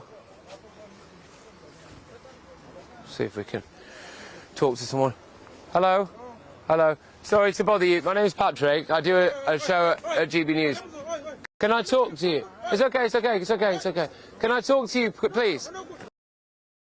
What is quite interesting to note is that the camps are, some of them anyway, kind of blocked off by various different nationality or ethnic groups. So you had the blokes from Eritrea in one camp there. They were Sudanese men in the other one. But they have been there for years, and they are a magnet for illegals looking to break into Britain. And British taxpayers have paid nearly £1 billion to the French. Well, I don't know about you, but I would have expected them to at least block the route from that camp to the beach, which is just down the road, where they can launch from. We've just had to leave that illegal migrant camp quite quickly, as I'm sure you've just seen. But what we've done is we have driven about 400 metres down the road, and now we're at the beach. And what I really want to show you is just how easy that is. There is nothing to stop anyone in northern France's largest illegal migrant camp from just walking down that road, getting to this beach and getting in the channel. Nothing. There's not even a fence. So for all of that money that we've sent to the French, for all this deal that Sir Keir Starmer has done with Emmanuel Macron and with the German Chancellor as well, you know, this is something very basic that could be stopped. And I don't think they really want you to see this, do they? I don't think they want you to see how big that camp is, the fact that it's getting busier, it's almost doubled in size since last time I was here, and they have done nothing to stop anyone leaving that camp and getting in the channel and coming to Britain. All right, well, do you really feel as though you are getting value for money there? Let's get the thoughts of my panel. We are joined by former Labour Party advisor Matthew Torbett. We've got broadcaster and columnist Esther Krakow and Reform councillor Jamie McIver. Now, we are actually going to do a bit of breaking news, I think, now, because this has just come through to us in the GB News studio, and I think most people will be interested in this at home. GB News understands that a 4-star Britannia hotel in Canary Wharf has just been taken over in case of any need for an overflow hotel for migrants at Manston Processing Centre. Now, the cost per night of rooms at the Britannia Hotel in Canary Wharf ranges from between 80 quid and 200 quid. So no asylum seekers are currently residents at the Britannia Hotel, and the Home Office has denied that any migrants from the Bell Hotel in Epping, which is currently the subject of an anti-migrant hotel protest, have been moved into the Canary Wharf Hotel. Moments ago, the Home Office refused to comment on whether there will be any migrants housed there, but said there are none there currently. I'm going to just reveal something to you as well that I think is worth noting. So earlier on, one of my producers here called the Home Office to check in because we, like many other people, were seeing social media posts of people at this hotel, and the rumours were that it was going to be used as a migrant hotel. And they basically categorically denied it to her. And then now it turns out that they are going to use it as an overflow facility for a migrant processing centre, which is makes you wonder why can't they just be honest with you about anything? But here's what happened when the news started to spread. Yeah, there's a lot of people.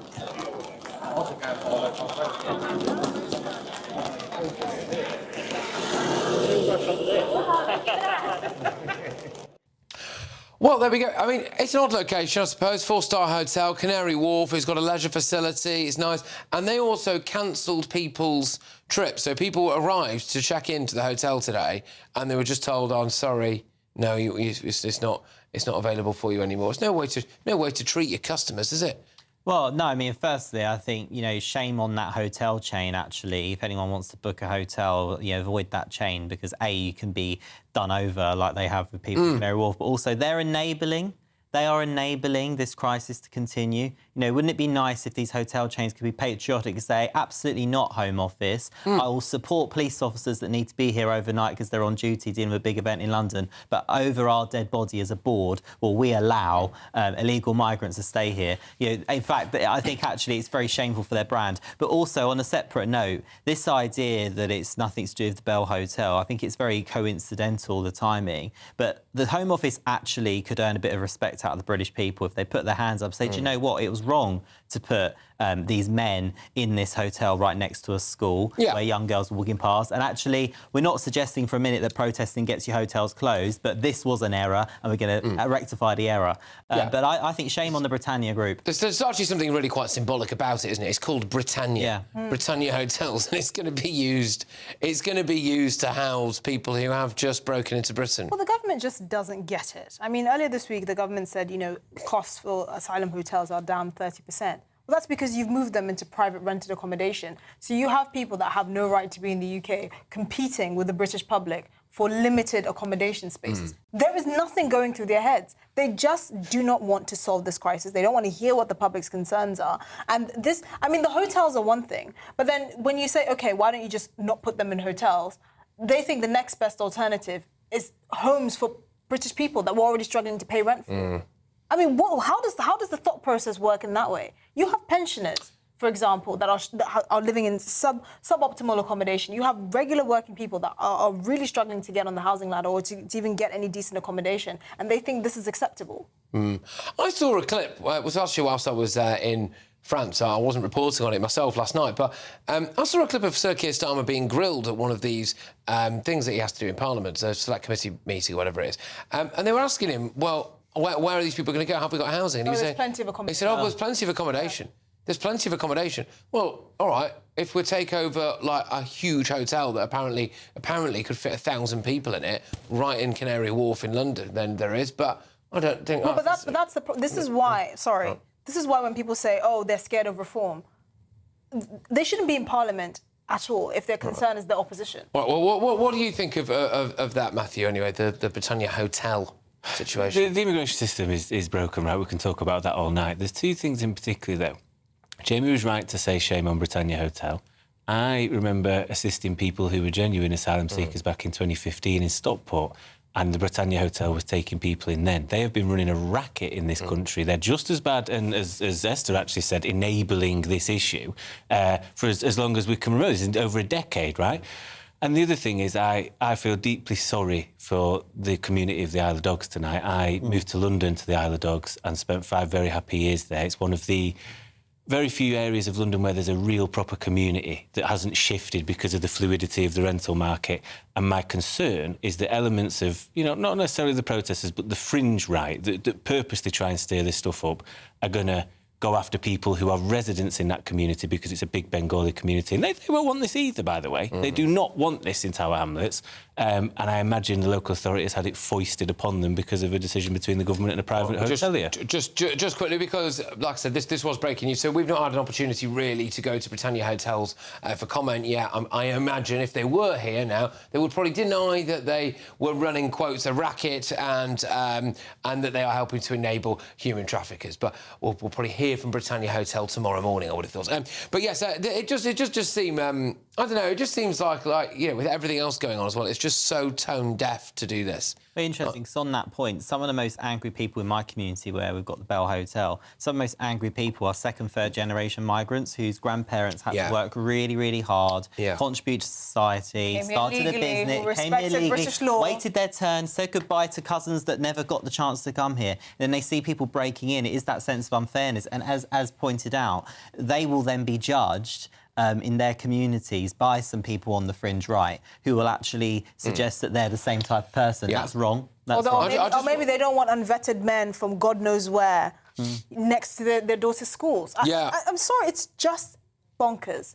It really beggars belief that this is the state of affairs, that the government isn't even considering the safety of women and the most vulnerable in society, about just fostering these mainly men from we don't know where. We don't know their criminal background. We don't know their record. We know they're coming from parts of the world that are rife with, war and all sorts of ethnic conflicts. I mean, and then they're talking about, oh, but if we don't get this right, reform will come in. What happened to actually the health and safety of the country you purport to represent and love and care for? Yeah, we're going to whiz ourselves on, because obviously we've overrun a little bit there because of that breaking news. But I do wonder, when you think about those people that I've just shown in those camps there, you know, how many days is it before they're just in that Britannia hotel, really? And they will know about this stuff in those camps as well. They are incredibly clued up when it comes Very quickly, I know we're late. That's wrong. But I think we have to remember the utter misery that they're living in, and it's the traffickers, the scum of the human traffickers that are trading in human misery here, and we've got to get a grip of it. Yeah, I do think a lot of people deliberately put themselves in that position, though, to be fair. And you have to wonder what their life is like to feel like that's an upgrade. That's what I'd say. Although, I don't know, then they look at the Britannia Hotel, don't they? And Come on, Patrick, we're late. No, sorry, I've just done it up to here with the old crisis in the last couple of days. I'm just sick of it. Anyway, right. Seasick. Yeah, there you go. There's 2 weeks remaining for the Great British Giveaway. Here you go. We'll just give you this. It's a 3-night stay at the Britannia Hotel. No, it's not. It's £54,321 in tax-free cash. Here you go. £54,321 in tax-free cash really could be yours. But what's it like to be a big Great British Giveaway winner? I'm Paul from Sheffield. I was the winner of a very nice motorhome and £5,000 in cash off GBNews. Yeah, he just pinged up, money in, 5,000, and I'm like, wow, I have actually won this competition. It has changed my life. It's given me stability and it's given me something to look forward to. Anybody can win. I never thought I was going to win, and I did. So thank you, GBNews. Lines close on the 1st of August, so make sure you don't miss out. For another chance to win, text cash to 63225. One entry costs £2.50 plus 1 standard network rate message. Or text bonus to 63225. 5 entries cost £5 plus 1 standard network rate message. Go to gbnews.com/win. Entries start at £2.50. Call 0903 686 3232. Calls cost £2.50 plus your network access charge. Or post your name and number to GB14 PO Box 8690 Derby DE1 9TT. UK only. Entrance must be 18 or over. Lines close at 4 p.m. on the 1st of August. Please check the closing time if listening or watching on demand. Good luck. Well, good luck indeed. Now, all of tomorrow's newspaper front pages are coming away shortly. Some breaking news in the Telegraph. Apparently, police have admitted escorting the pro-migrant protesters to an asylum hotel at the centre of days of volatile demonstration. I can't wait to talk to you about that, Jamie, because you said it on the night, didn't you? I interviewed you there. But anyway, we'll talk about that. Before all that, though. Also want everybody to know, if you come to our country illegally, this is one of the consequences you could face. Nigel Farage has taken a leaf out of President Trump's book and vowed to send violent criminals to El Salvador if his party wins the next election. But will it really work? Stay tuned.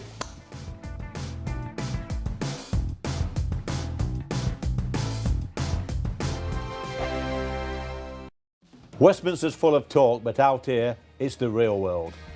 Am I allowed to talk then? No, allowed to talk then? No, that's it.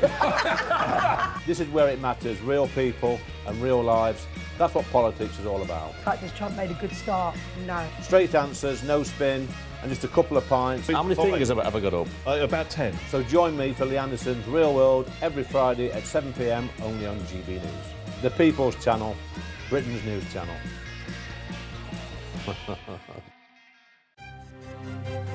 GB News Breakfast, every day from 6 a.m.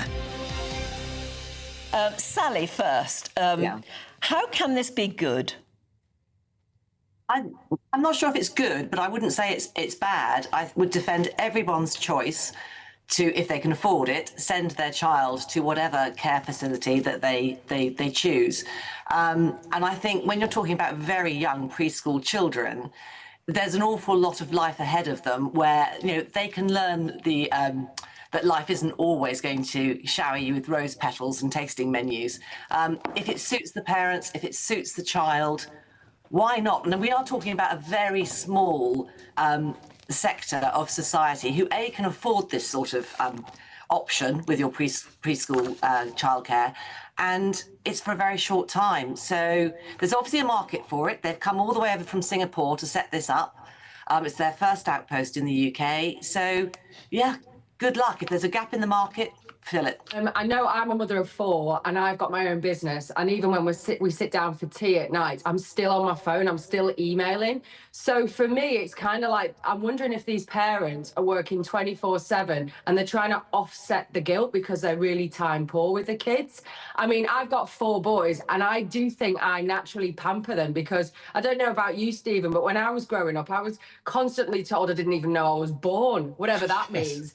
And so it's like, I think each generation we pamper our kids even more, you know? But Davinia, when you're sitting down with your kids having dinner, are you giving them a crisp golden Spanaker pita with refreshing tzatziki, followed by smoky jambalaya studded with free-range chicken and prawns? Or are they getting beans on toast? Funnily enough, Stephen, that's a no. GB News, the People's Channel.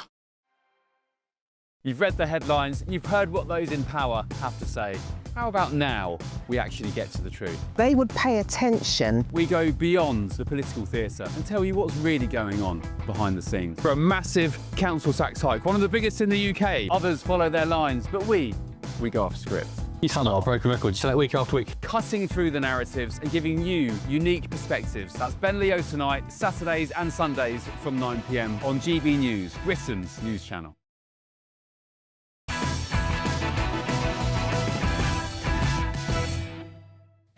Welcome back to Patrick Christys tonight. We're only on GB News. All of tomorrow's newspaper front pages are coming your way shortly. But first, Reform UK leader Nigel Farage has vowed to send Britain's worst criminals to El Salvador as he unveils his £17 billion plan to halve crime during a press conference in London yesterday.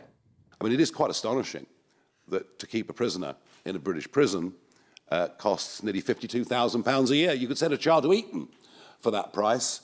So if we can send some of our worst violent criminals overseas to serve their terms, then yes. And if that means that Ian Huntley goes to El Salvador, well, our attitude is so be it. Well, Huntley is currently serving a life term for the murders of 2 10-year-old girls, Holly Wells and Jessica Chapman. That was back in Cambridgeshire in 2002. El Salvador is home to a notorious mega prison. The Terrorism Confinement Centre, you're looking at it there. I mean, grief, you wouldn't be locked up there, would you? Anyway, President Trump sent 130 alleged Venezuelan gang members in March, so he's not messing around. Well, I'm joined now by former prison governor Vanessa Frey. Vanessa, thank you very much. Presumably this is cheaper, then, is it, than storing them in Britain? Would that be one argument for it? Well, it would. I mean, look, Patrick, I don't really care what happens to the likes of Huntley, Ruda Cabana and Hashim Abedi. You know, you can do what you want with them as far as I'm concerned. But having said that, there are an awful lot of prisoners in this country that have mental health issues, that have educational issues, that you know, that I would be concerned with. It's kind of like, where does the buck stop? And look, you know, Nigel is clear that he wants to tackle crime and give the public back the confidence in our justice system, which unfortunately is sadly lacking. But is this the answer? I'm not so sure. I mean, I'm sure that there will be hundreds and hundreds of human rights lawyers coming out of the woodwork as soon as the first one is mentioned that they're going to send them to El Salvador. I do think people are a bit sick of them now, though, you know. I mean, they obviously will try it on, but we've had people trying to, like, deprescribe Hamas. We've had people blocking things to Rwanda. We'd have them blocking this, all of it, you know. But looking at the kind of conditions that those men appear to be kept in there, actually, would that not be a deterrent to people who are thinking of getting into serious criminality in Britain if we were going to send you there to El Salvador? I don't think so. Look, you look at the likes of Islamist extremists, say, they have an ideology. That wouldn't faze them at all. I mean, that wouldn't stop them blowing up the Manchester Arena. No. And I think that, you know, to all intents and purposes, it could make them the other way around and look almost as martyrs to the cause. I kind of think also, though, Patrick, you know, can we not manage our own, I nearly said the S word there, but can we not manage our own difficult prisoners, you know, violent prisoners in this country? We once had a proud prison service that could do that. And, you know, I'd like to see far more invested in our prison service in this country. It's another thing we've kind of gradually let be eroded, I think. Whereas if we'd have maybe stayed on top of it, you know, then we wouldn't be in a situation now where it's like crisis. We haven't got enough prisons, we haven't got enough prison space, we have to let people out. You know, they're crumbling or whatever, some of them are. But anyway, Vanessa, look, hey, thank you very much, and well done for not quite saying the S word as well. Vanessa Frey there, former prison governor, all the best, you take care. Coming up, the very first of tomorrow's newspaper front pages. Yeah, big breaking news in the Telegraph. So you remember the protest, one of the protests anyway, outside the Bell Hotel in Epping? Well, police have now admitted to escorting pro-migrant protesters to that asylum hotel at the centre of days of volatile demonstrations. So they're treating it like an away football match, aren't they? It's ridiculous. Stay tuned. I forecast a perfect holiday in the sun. Weather looking good then? For sure, and no worries about our travel insurance. All Clear Travel Insurance sponsors GBNews Travel Destinations forecast.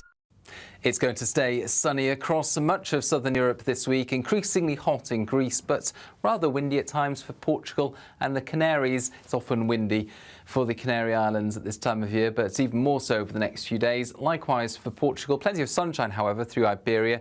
A lot of showers through the Pyrenees and southern France. Italy, largely fine across much of the country, but we've got the heat building in Greece. Temperatures inland up to 43 Celsius. All Clear Travel Insurance sponsors GBNews Travel Destinations forecast.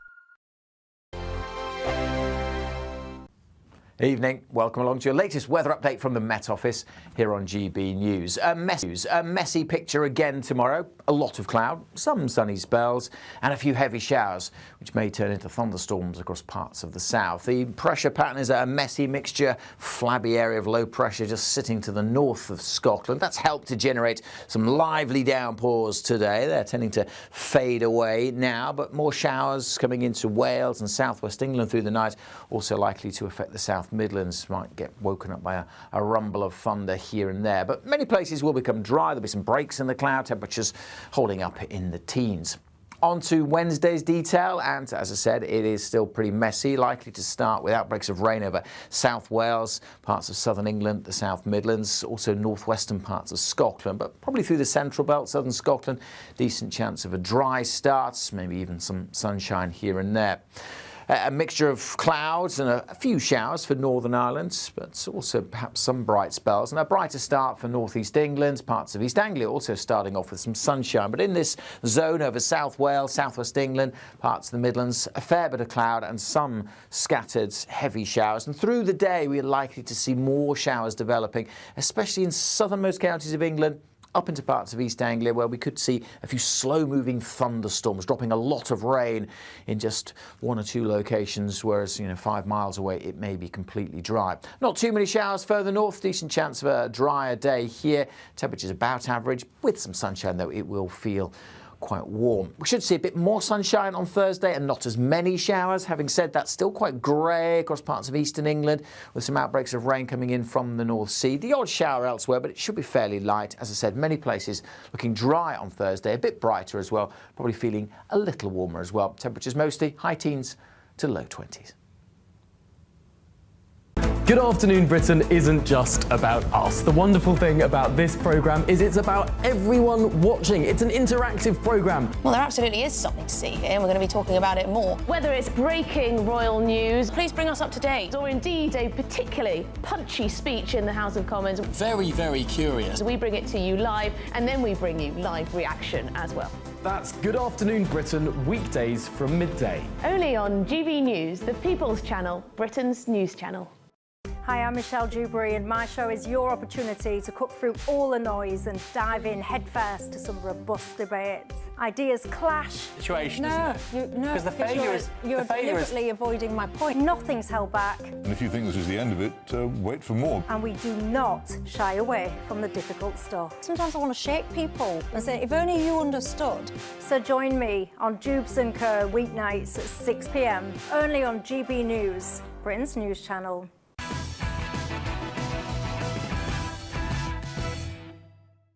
Welcome back to Patrick Christys. Tonight we are going to do tomorrow's front pages. Now, a warning actually for you. You're about to see a very distressing image on the front of the Daily Express. So if you're sensitive, then look away now. It's a for pity's sake, stop this now. The suffering of little Mohammed clinging on to life in Gaza hell shames us all. And it is a picture story from Gaza, obviously.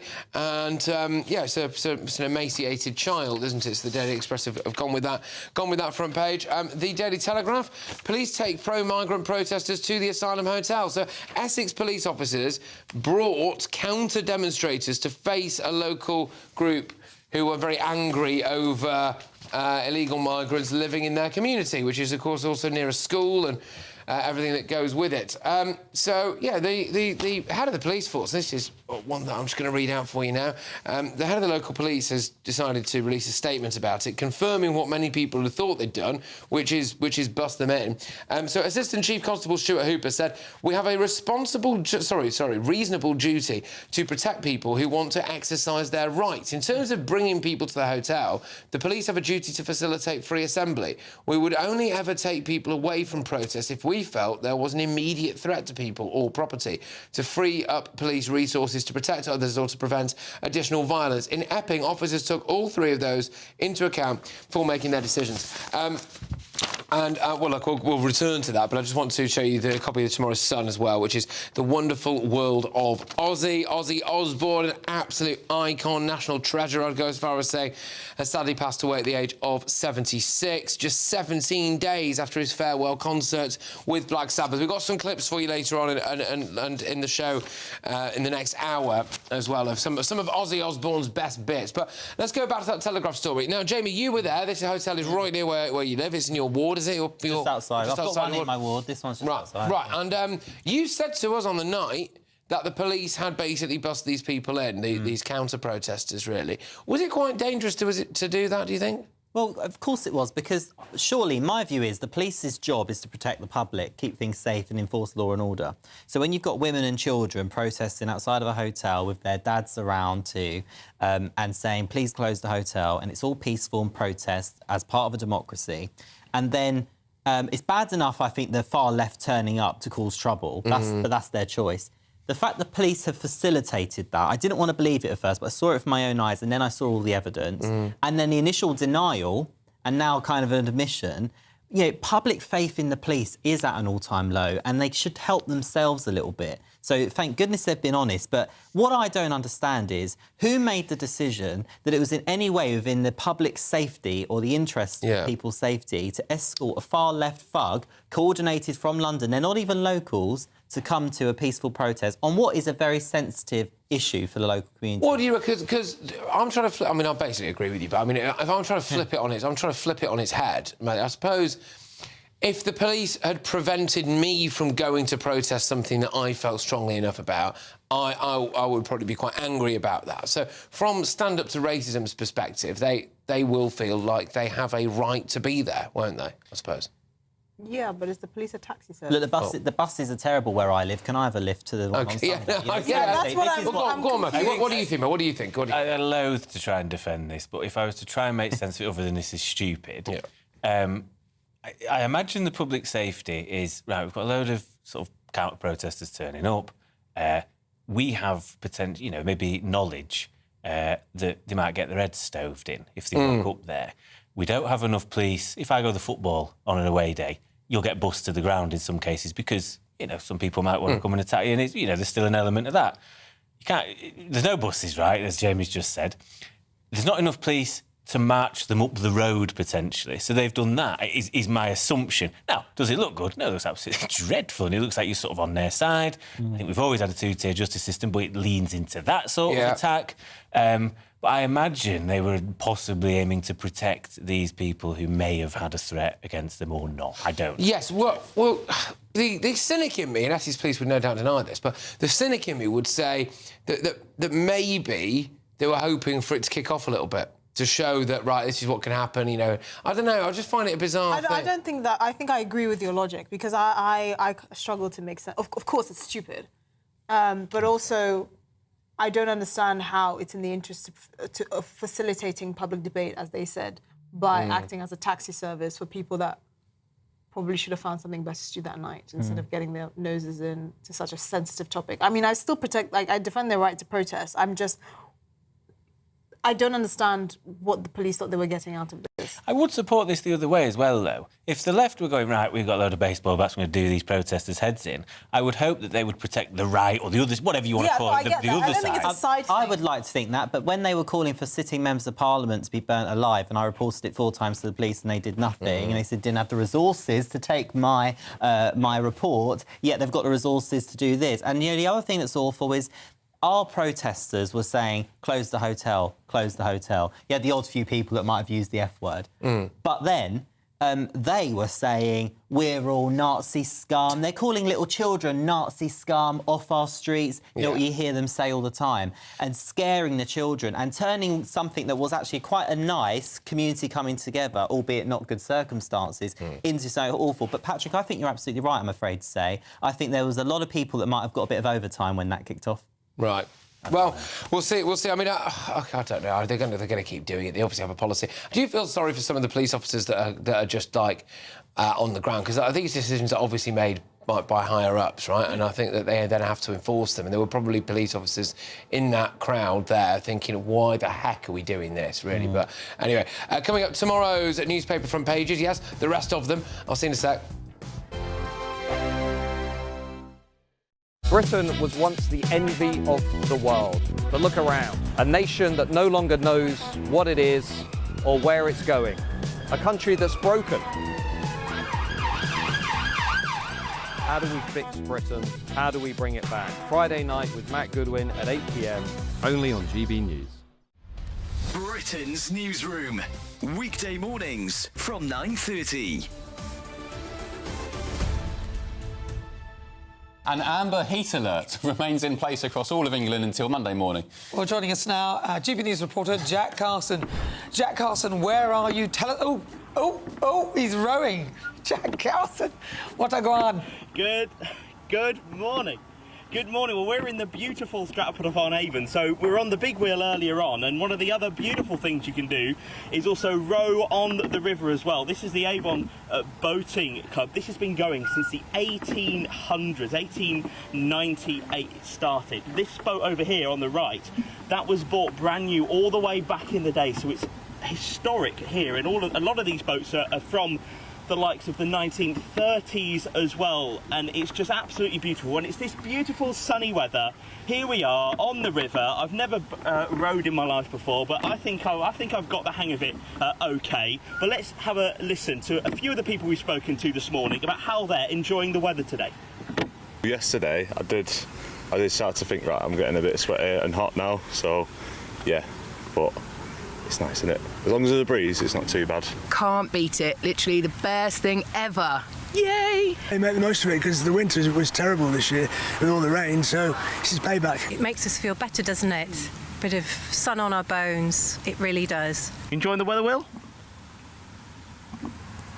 Nice? Sunny? Chatty?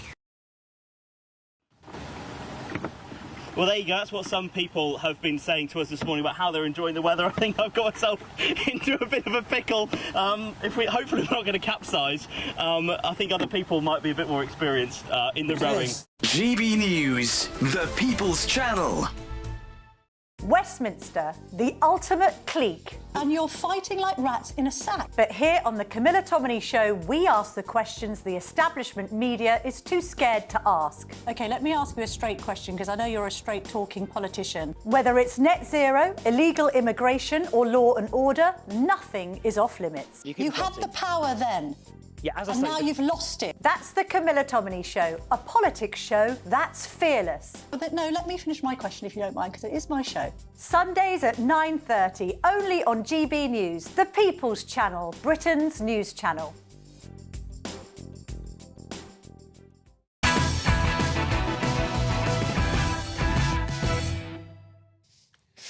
Welcome back, everybody. Right, I'm just going to start with the Daily Mail's front page. They go, British Air India families are sent the wrong bodies. Grief, gosh. The repatriation of Britons killed in the Air India disaster has been horrifically bungled. Bereaved families are suffering further heartache because the remains of their loved ones were wrongly identified before being flown home. It's literally the only way that story could have got worse, actually, isn't it, with that happening? So the other story there that they've got is a picture story. Ozzy Osbourne dies at home surrounded by love at 76. And with that, it is time to turn now, I think, to the sad news about Ozzy Osbourne. The legendary Black Sabbath rocker has passed away at the age of 76. He had a long battle with Parkinson's.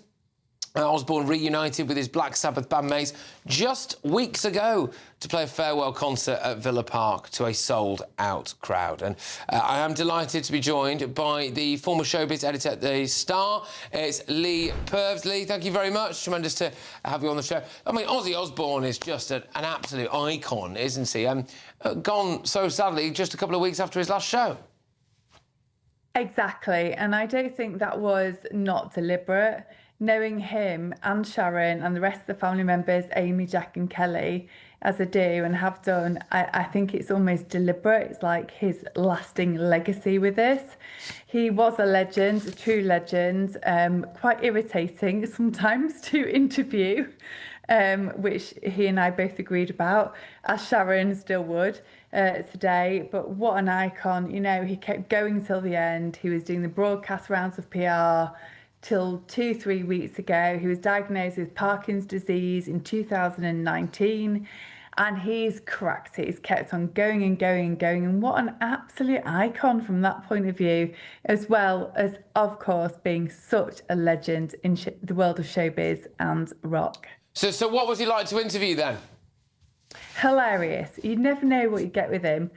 Some days I'd be like, I'm so scared, I'm interviewing this rock icon. And then some days he'd bring me like a bag of 26 Granny Smith's apples and be like, I'm Pink Ladies. And he'd be like, taste the difference, taste the difference.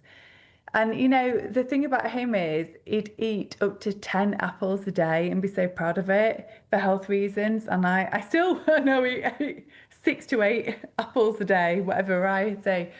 But he kept going since that Parkinson's diagnosis. And I think, and apples, you know, a bit like my personal paternal grandmother, apples, it was all about the apples, you keep going. Gosh. And yeah, but to consider the fact that he was on stage with us, remarkably, a few days ago, really, 3 weeks ago, and doing all these press rounds of interviews and passing on that legacy. And Sharon was on board with that. The whole family were. And it was something that he's always had to do because his fans and, you know, that legacy has always meant the world to him. Yeah. Absolutely. Well, thank you very, very much for coming on and sharing. He did have... he had a massive Hellraiser side to him, didn't he, though? I mean, as well, he was in and out of rehab, I think, and he was actually sacked by Black Sabbath once. I didn't realise, because of his drink and drug use, which must be really saying something, actually, because I think they were all bang on it. But he's had an interesting life, hasn't he? Certainly does leave a legacy, and thoughts will have to go to Sharon and the kids as well. He did have a very close relationship with them. Absolutely. A total family man to the core, talking about apples, but yeah, absolutely. And I think like more recent rock and roll bands such as Oasis, you know, they look at Ozzy and his history when it could be wild. And, you know, we used to dread those moments years back when we'd be interviewing him and think, gosh, what's next? But actually, look at what he's achieved and the legacy that he's leaving. And I think it's amazing. Absolutely, really. absolutely. Well, Lee, thank you so much. You take care, and we'll see you again very soon. Former showbiz editor at the start there, Lee Purves. Well, yeah, I mean, I really like the old clips, and I think in the next hour we're going to play some of them.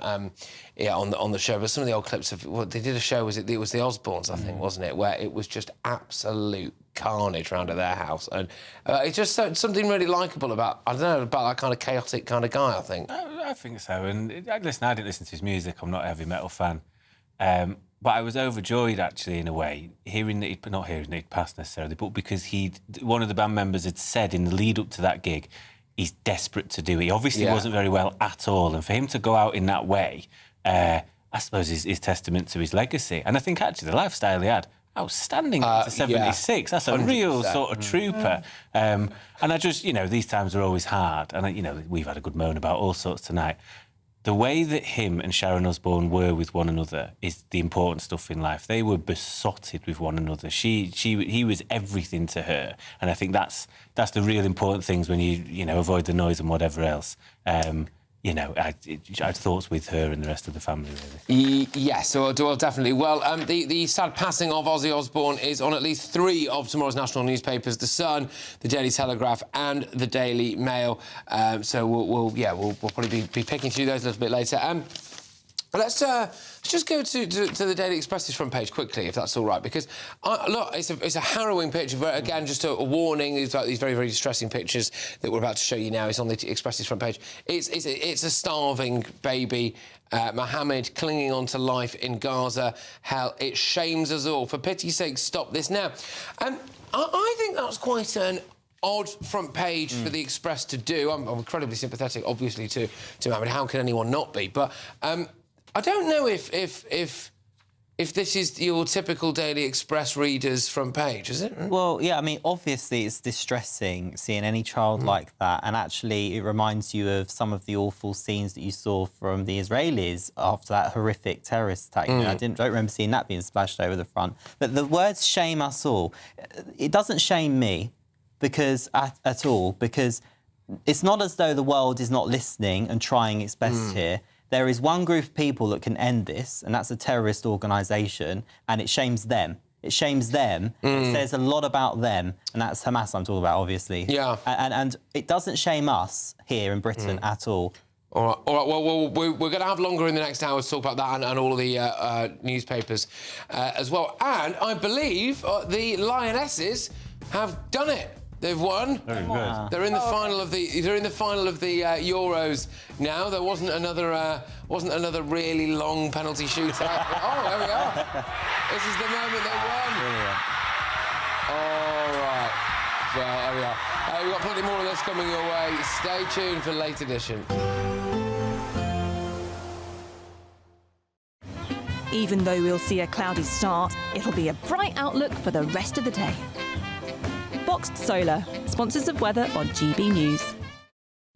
Evening. Welcome along to your latest weather update from the Met Office here on GB News. A messy picture again tomorrow. A lot of cloud, some sunny spells, and a few heavy showers, which may turn into thunderstorms across parts of the south. The pressure pattern is a messy mixture, flabby area of low pressure just sitting to the north of Scotland. That's helped to generate some lively downpours today. They're tending to fade away now, but more showers coming into Wales and southwest England through the night, also likely to affect the South Midlands. Might get woken up by a rumble of thunder here and there. But many places will become dry. There'll be some breaks in the cloud, temperatures holding up in the teens.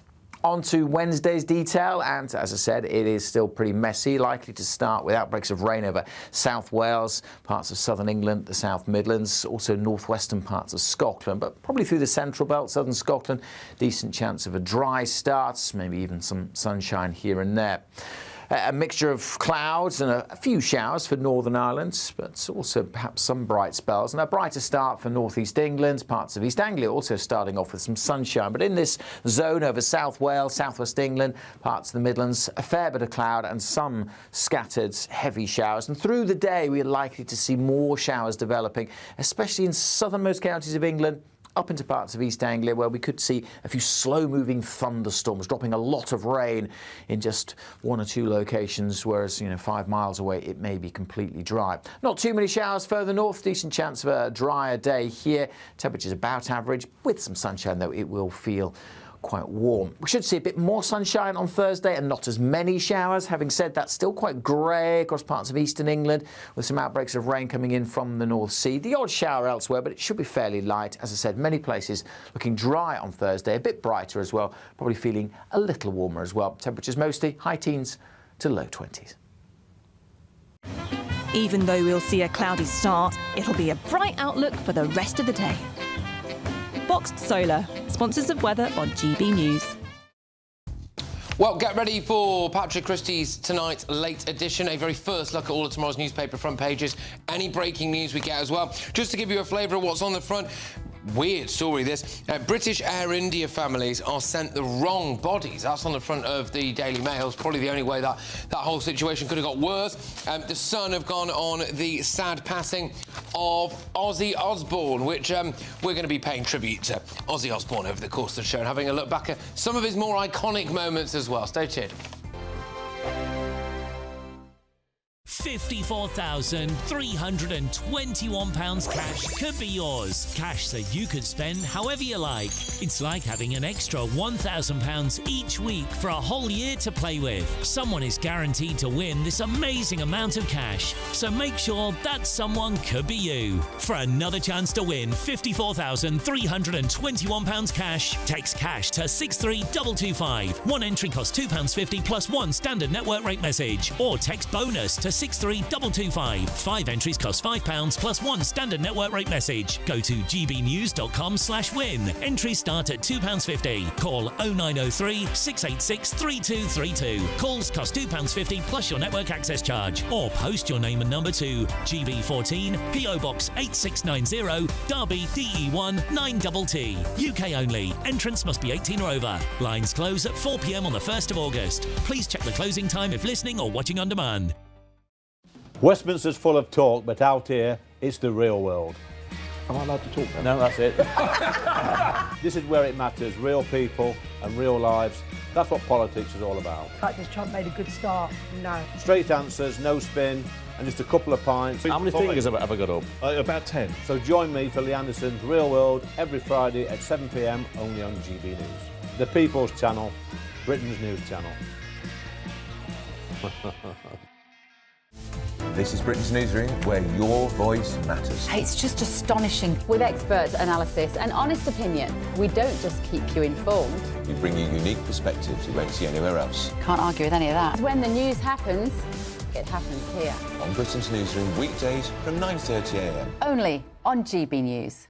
Hi, I'm Michelle Dewberry, and my show is your opportunity to cut through all the noise and dive in headfirst to some robust debates. Ideas clash. Situation, no, isn't it? No, because the failure is you're deliberately avoiding my point. Nothing's held back. And if you think this is the end of it, wait for more. And we do not shy away from the difficult stuff. Sometimes I want to shake people and say, if only you understood. So join me on Jubes & Co weeknights at 6 p.m. only on GB News, Britain's news channel. 5 hosts, 5 opinions, 5 fearless debates, 5 unfiltered takes on the day's news. 5 reasons